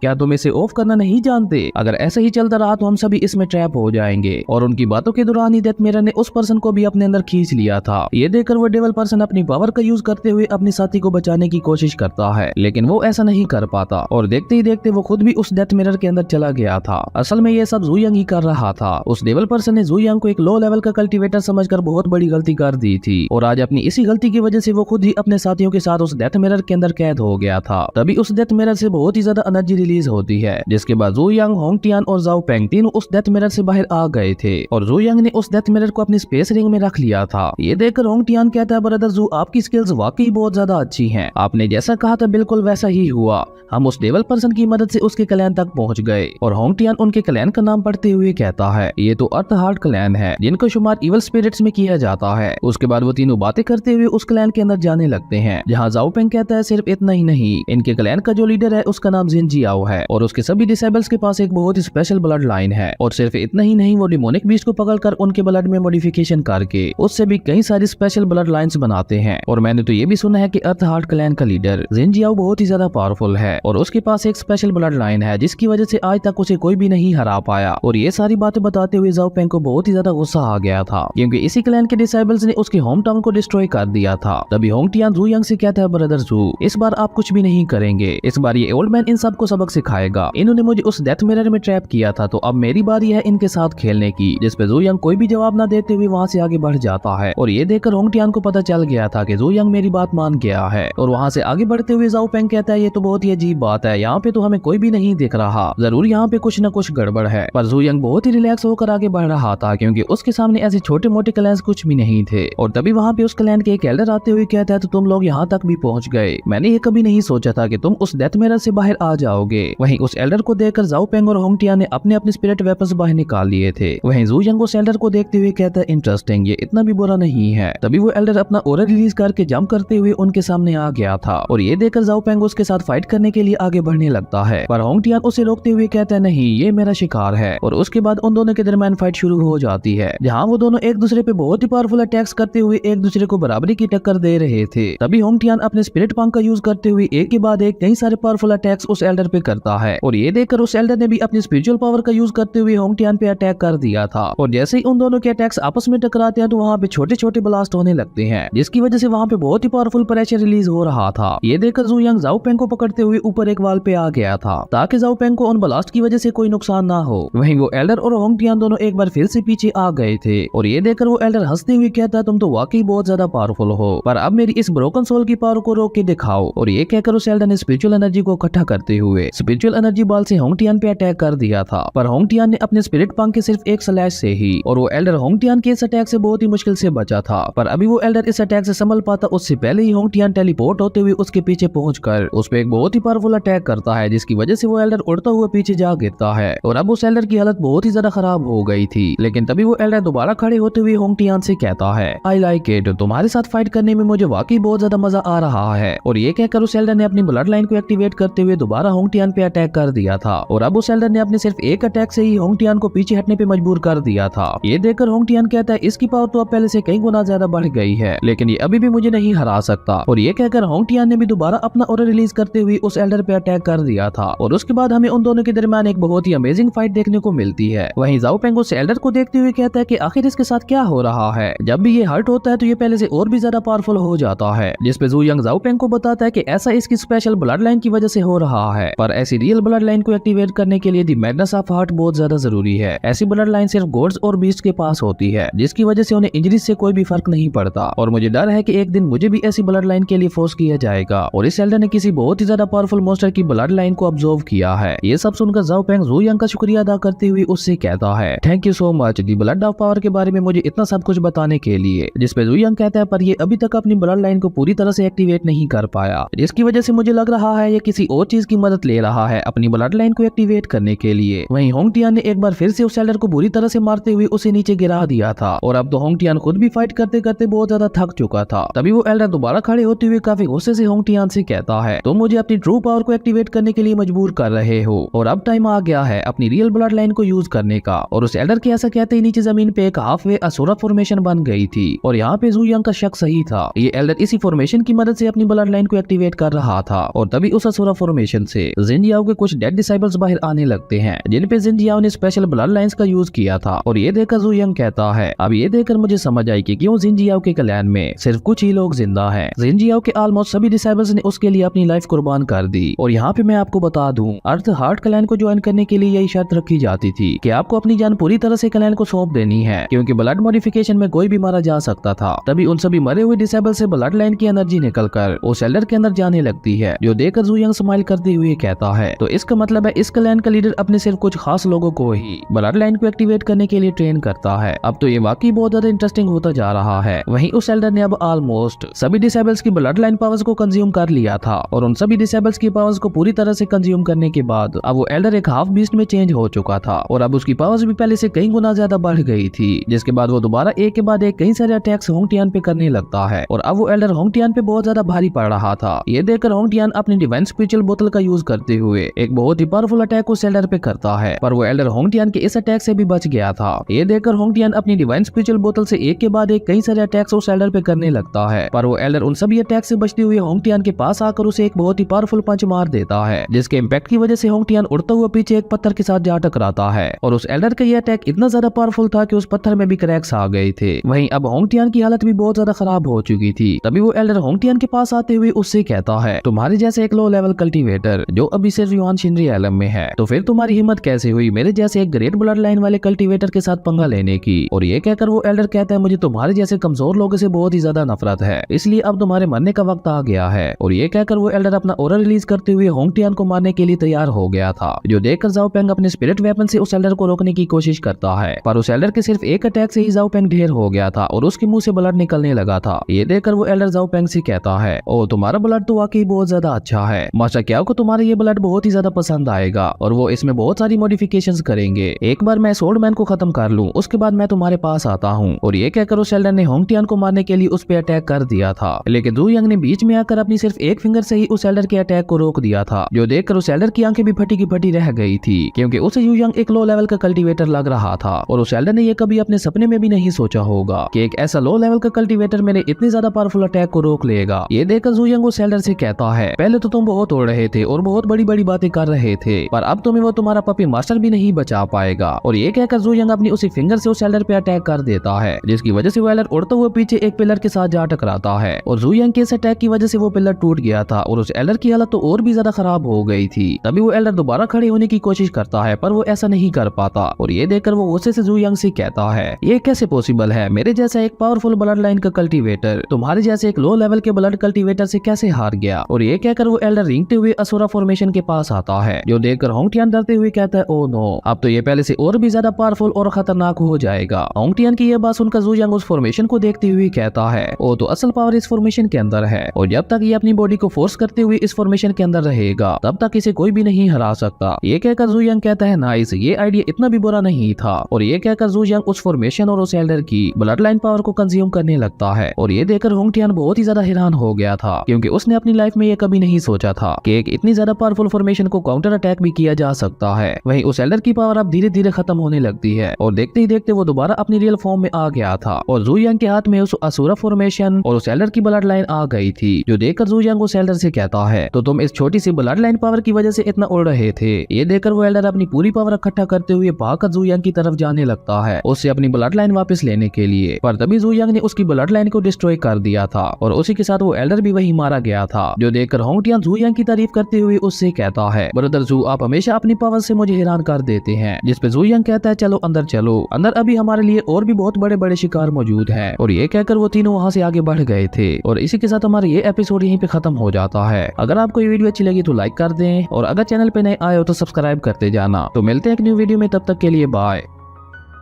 हेलो दोस्तों, welcome back to our channel. तो जैसा कि हमने पिछले एपिसोड में देखा था, जू यंग ने अर्थ हार्ट क्लैन के उस एल्डर की ब्लड लाइन को क्रश करके उसे मार दिया था, जिसके बाद वो तीनों वहां से आगे बढ़ गए थे। और यहीं से नेक्स्ट एपिसोड की शुरुआत होती है, जहां हमें अर्थ हार्ट क्लैन का मेन हाल दिखाया जाता है, जहां पे उस क्लैन का लीडर एक जुआन फ्लावर की मदद से जाओ पेंग की वाइफ की ब्लड लाइन को रिफाइन कर रहा था, क्योंकि जाओ पेंग की वाइफ की बॉडी के अंदर येन ब्लड था, जो कि रिफाइनमेंट की स्पीड को बहुत ज्यादा बढ़ा देता था। तभी वो क्लैन लीडर उसकी ब्लड लाइन को ऑब्जर्व करते हुए कहता है, युआन येन ब्लड लाइन तो वाकई बहुत ज्यादा स्ट्रॉन्ग पावरफुल है, इवन इसकी मदद से मैं इस एंशिएंट सोर्ड को भी रिजुविनेट कर लूंगा। इवन ये एंशिएंट सोर्ड भी इस ब्लड लाइन की पावर को ऑब्जर्व कर रही है, लेकिन फिर भी मेरे लिए इस ब्लड लाइन को पूरी तरह से ऑब्जर्व करना बहुत ज्यादा मुश्किल हो रहा है। और अभी वो जुआनियन ब्लड लाइन को पूरी तरह से ऑब्जर्व करता उससे पहले ही उस हाल का डोर टूटते हुए उस लीडर के पास आता है, जिससे उसने अपनी स्पिरिचुअल पावर की मदद से रोक लिया था। और यहाँ पे हमें उस क्लैन लीडर का पूरा लुक दिखाया जाता है। उस क्लैन लीडर का फेस एक तरफ से पूरी तरह से बेकार हो गया था और अपने इसी फेस को ठीक करने के लिए वो युआनियन ब्लड लाइन को ऑब्जर्व कर रहा था। तभी जू यंग, जाओ पेंग और होंग टियान तीनों उस डोर से होते हुए अंदर आते हैं। और जब जाओ पेंग अपनी वाइफ की ऐसी हालत देखता है तो वो भागकर अपनी वाइफ को बचाने के लिए आगे जाता है, लेकिन उस क्लैन लीडर के सिर्फ ऑरा के प्रेशर की वजह से ही जाओ पेंग पीछे आ गया था। ये देखकर जाओ पेंग अपना ऑरा रिलीज करके अपने मैजिकल स्पिरिट वेपन को बाहर निकालते हुए उस क्लैन लीडर से कहता है, मेरी वाइफ को छोड़ दो वरना आज मैं तुम्हें जिंदा नहीं छोड़ूंगा। और ये कहकर जाओ पेंग ने अपने मैजिकल स्पिरिट वेपन से उस क्लैन लीडर पे अटैक कर दिया था। पर जाओ पेंग उस क्लैन लीडर पे अटैक करने के लिए उसके पास जा पाता उससे पहले ही उस क्लैन लीडर ने जाओ पेंग को एक शील्ड के अंदर ट्रैप कर लिया था। ये देखकर जाओ पेंग अपनी पूरी पावर का यूज करता है उस शील्ड को तोड़ने के लिए, पर वो ऐसा नहीं कर पाता क्योंकि वो शील्ड बहुत ही ज्यादा पावरफुल थी। ये देखकर वो क्लैन लीडर हंसते हुए कहता है, तुम चाहे कुछ भी कर लो पर तुम कभी भी इस शील्ड को नहीं तोड़ पाओगे, इसलिए चुपचाप इस शील्ड के अंदर रहकर अपनी वाइफ के जिन ब्लड को मेरी बॉडी के अंदर जाते हुए देखो। तुम्हारी वाइफ तो एक रेयर ट्रेजर से भी रेयर है। तुम्हारी वाइफ की बॉडी के अंदर जो मिस्टीरियस येन ब्लड मौजूद है उसका यूज करके मैं किसी भी रिफाइनमेंट की स्पीड को बहुत ज्यादा बढ़ा सकता हूँ। और अब तो तुम्हारी वाइफ की वेन से ब्लड ऑलमोस्ट खत्म हो चुका है, तो इसका मतलब है अब जुआनियन ब्लड लाइन मेरी है। और उस क्लैन लीडर के ऐसा कहते ही उसका फेस भी ठीक होना शुरू हो गया था, जो इस बात का सबूत था कि अब वाकई जुआनियन ब्लड लाइन उसकी हो चुकी है। ये देखकर वो क्लैन लीडर बहुत ही ज्यादा खुश हो गया था और वो खुश होते हुए कहता है फाइनली मैं इसमें कामयाब हो ही गया, फाइनली जुआनियन ब्लड लाइन पूरी तरह से मेरी बॉडी में ट्रांसफॉर्म हो ही गई। और ये कहकर वो क्लैन लीडर जोर जोर से हंसने लगता है। वहीं उस क्लैन लीडर की यह बात सुनकर ज़ाओ पेंग को बहुत ही ज्यादा गुस्सा आता है, पर वो कुछ भी नहीं कर पा रहा था। उस क्लैन लीडर को इस तरह से हंसते हुए देखकर ज़ू यांग उससे कहता है ये बस तुम्हारा ख्याली पुलाव है, हालांकि इस ब्लड लाइन की वजह से तुम्हें कोई खास फर्क नहीं पड़ने वाला। ये सुनकर वो क्लैन लीडर गुस्से से कहता है क्या मतलब है तुम्हारा, जिस पे ज़ू यांग उसको बताता है कि इस ब्लड लाइन ने तुम्हारी बॉडी के अंदर तुम्हारी बोन मैरो पे अटैक कर दिया है, जिसकी वजह से अब तुम्हारी बॉडी धीरे धीरे कमजोर होती जाएगी। इस ब्लड लाइन का सिर्फ एक ही यूज था, जिससे तुम अपने फेस को चेंज करके ऑलरेडी यूज कर चुके हो। ज़ू यांग की यह बात सुनकर वो क्लैन लीडर गुस्से से ज़ू यांग से कहता है तुम तो एक कमजोर की रिफाइनर के कल्टीवेटर हो, तो फिर भला ये सब तुम कैसे जानते होगे। लड़के ये सब जो हो रहा है वो तुम्हारी सोच से बहुत ज्यादा ऊपर है, इसलिए तुम अपनी बकवास बंद करो। और अब जब तुम इतना कह ही रहे हो तो पहले मैं जुआनियन ब्लड को तुम्हारी बॉडी के अंदर ट्रांसफर करूंगा, और अगर उस ब्लड लाइन से तुम्हें कोई नुकसान ना हुआ तो तब मैं उसे पूरी तरह से अब्सॉर्ब करूंगा। पर अब ज़ू यांग को उस क्लैन लीडर की बातों में और ज्यादा इंटरेस्ट नहीं था, इसलिए वो होंग टियान को ज़ाओ पेंग और उसकी वाइफ की मदद करने के लिए कहता है। ज़ू यांग की यह बात सुनकर होंग टियान अपना ऑरा रिलीज करते हुए ज़ाओ पेंग और उसकी वाइफ की मदद करने के लिए आगे बढ़ता है। ये देखकर वो क्लैन लीडर होंग टियान को रोकने के लिए आगे आता है, पर ज़ू यांग ने बीच में आकर उल्टा उस क्लैन लीडर को ही रोक दिया था। और उसके बाद ज़ू यांग उस क्लैन लीडर को एक थप्पड़ मारता है, जिसके इम्पैक्ट की वजह से वो क्लैन लीडर उस पैलेस की दीवार को तोड़ता हुआ बाहर जा गिरता है। इवन वो जहाँ पे गिरता है वहाँ की जमीन में भी गड्ढा हो गया था। तभी ज़ू यांग भी जंप करता हुआ उसके सामने आ गया था, और वो बहुत ही शांत लहजे में उस क्लैन लीडर से कहता है अब तुम मेरा शिकार हो। ज़ू यांग की ये बात सुनकर उस क्लैन लीडर को बहुत ही ज्यादा गुस्सा आता है, और वो ज़ू यांग से पीछे हटते हुए अपने मन में कहता है ये लड़का तो की रिफाइनिंग स्टेज पे होते हुए भी बहुत ज्यादा पावरफुल लग रहा है, तो फिर इसके साथ फाइट करने के लिए मैं अपने कौन से मैजिक वेपन का यूज करूं। और ये सब सोच के वो क्लैन लीडर खुद से ही कहता है मैं इस लड़के के बारे में इतना ज्यादा क्यों सोच रहा हूँ, मैं इस लड़के से कहीं ज्यादा पावरफुल हूँ, तो मैं इस लड़के को अपने किसी भी मैजिकल वेपन से आसानी से हरा सकता हूँ। और ये कहकर वो क्लैन लीडर अपना ऑरा रिलीज करते हुए मून लाइट ब्लड लाइन का यूज करता है, और उसकी मदद से वो ज़ू यांग पे अटैक करता है। पर वो अटैक ज़ू यांग से टकराते ही वहीं खत्म हो गया था, क्योंकि ऐसे छोटे मोटे अटैक्स ज़ू यांग के सिर्फ प्रेजेंस से ही खत्म हो जाते हैं। तभी ज़ू यांग उस क्लैन लीडर से कहता है ये तो ब्लड ऑफ मून लाइट है, जो सुनकर वो क्लैन लीडर कहता है ओ तो तुम इसके बारे में जानते हो। और ये कहकर वो दोबारा मून लाइट की पावर को यूज करते हुए ज़ू यांग पे अटैक्स करने लगता है, पर वो अटैक्स अभी भी ज़ू यांग का कुछ भी नहीं बिगाड़ पा रहे थे। ये देखकर ज़ू यांग उस क्लैन लीडर से कहता है मुझे लगा था तुम कम से कम ब्लड ऑफ बीस्ट की पावर का यूज करोगे, पर तुम तो बहुत ही ज्यादा कमजोर निकले। और ये कहकर ज़ू यांग अपना ऑरा रिलीज करता है, और सिर्फ ज़ू यांग के ऑरा के प्रेशर की वजह से ही उस क्लैन लीडर की moon light blood line destroy हो गई थी, और उसी के साथ वो वहाँ से बिल्कुल भी हिलजुल नहीं पा रहा था। ये देखकर वो क्लैन लीडर परेशान होते हुए कहता है इतनी स्ट्रॉन्ग स्पिरिचुअल पावर, ये लड़का आखिर है कौन, मैंने आज तक इतनी स्ट्रॉन्ग स्पिरिचुअल पावर किसी की भी नहीं देखी। तभी ज़ू यांग अपना ऑरा वापस अपने अंदर लेते हुए उस क्लैन लीडर से कहता है अगर तुम्हारे पास कुछ करने के लिए और है तो जल्दी करो, क्योंकि मेरे पास ज्यादा टाइम नहीं है। ये सुनकर वो क्लैन लीडर गुस्से से ज़ू यांग से कहता है आज तुम्हें जरूर पछतावा होगा कि तुमने मेरे साथ क्यों पंगा लिया। और ये कहकर वो क्लैन लीडर अपनी आई ब्लड लाइन की पावर का यूज करते हुए वहाँ पे एक इल्यूजन क्रिएट करने लगता है, जिससे वहाँ पे चारों तरफ एक ग्रीन पॉइजन फैल गई थी, और उसने ज़ू यांग को अपनी चपेट में लेते हुए अपनी इल्यूजन में ट्रैप कर लिया था। वहीं ज़ू यांग भी चुपचाप उसके इल्यूजन में ट्रैप हो गया था। हालांकि अगर ज़ू यांग चाहता तो वो आसानी से उस क्लैन लीडर के इस इल्यूजन ट्रैप से निकल सकता था। और तभी ज़ू यांग उस इल्यूजनरी वर्ल्ड में आगे बढ़ते हुए इधर उधर देखने लगता है, और ये इल्यूजन वर्ल्ड तो बहुत ही ज्यादा भयानक और खतरनाक लग रहा था। तभी वहाँ पे एक के बाद एक कई सारे ज़ॉम्बीज आने लगते हैं, जिन्होंने चारों तरफ से ज़ू यांग को घेर लिया था। ये देखकर ज़ू यांग खुद से ही कहता है रियल इल्यूजनरी वर्ल्ड तो वो होता है जो आसानी से अपने अंदर ट्रैप होने वाले लोगों की सोल्स तक को डिस्ट्रॉय कर दे, लेकिन ये इल्यूजनरी वर्ल्ड तो सिर्फ ड्रामा नहीं है, उसके अलावा इसका कोई और काम नहीं, ये तो बहुत ज्यादा बेकार और कमजोर है। इवन इस इल्यूजनरी वर्ल्ड को तो एक लो लेवल का कल्टीवेटर भी डिस्ट्रॉय कर सकता है। और ये कहकर ज़ू यांग एक चुटकी बजाता है, जिससे वो पूरा इल्यूजनरी वर्ल्ड वहीं डिस्ट्रॉय हो जाता है। और इस वजह से उसका क्लैन लीडर की एक आंख भी फूट गई थी, क्योंकि उसने ये इल्यूजनरी वर्ल्ड अपनी आई पावर की मदद से ही बनाया था। और अपनी आंख फूट जाने की वजह से उसका क्लैन लीडर को बहुत ही ज्यादा पेन हो रहा था, जिसे बर्दाश्त करना उसके लिए बहुत ही ज्यादा मुश्किल हो रहा था, और वो अपने घुटनों पे आ गया था। ये देखकर ज़ू यांग उस क्लैन लीडर से कहता है आल्दो तुमने बहुत सारी ब्लड लाइंस को ऑब्जर्व कर रखा है, लेकिन ये कितनी ज्यादा शर्मिंदगी की बात है कि तुम अभी तक द पावर ऑफ ब्लड की रियल पावर को नहीं पहचान पाए। ज़ू यांग की ये बात सुनकर उस क्लैन लीडर को बहुत ही ज्यादा गुस्सा आता है, और वो ज़ू यांग से कहता है आज मैं तुम्हें जिंदा नहीं छोड़ूंगा, मैं किसी भी हालत में तुम्हें मार के रहूंगा, फिर चाहे इसके लिए मुझे अपनी जान ही क्यों न देनी पड़े। और ये कहकर उस क्लैन लीडर ने अपनी सोल को बर्न करना शुरू कर दिया था, जिसकी वजह से उसे बहुत ही ज्यादा पावरफुल ऑरा निकल रहा था। और उसके बाद वो अपनी सारी ब्लड लाइंस की पावर्स को इकट्ठा करते हुए एक साथ एक्टिवेट करता है, जिसकी वजह से उसकी बैक पे बहुत सारे विंग्स भी आ गए थे, और अब वो बिल्कुल एक डेविल मास्टर की तरह लग रहा था। ये देखकर ज़ू यांग स्माइल करते हुए कहता है तो तुमने अपनी सारी ब्लड लाइंस की पावर्स को अपने विंग्स में ट्रांसफर कर दिया, अब ये थोड़ा इंटरेस्टिंग लग रहा है। जिसपे वो क्लैन लीडर जू यंग से कहता है, तुमने आज मेरे साथ और मेरे क्लैन के साथ जो जो भी किया है, मैं आज उसका बदला तुमसे लेके रहूंगा। और ये कहकर वो ऊपर हवा में उठते हुए पैलेस की तरफ इशारा करता है। मतलब वो अपनी एंशिएंट स्वॉर्ड को अपने पास बुला रहा था। वहीं पैलेस के अंदर होंग टियान अभी भी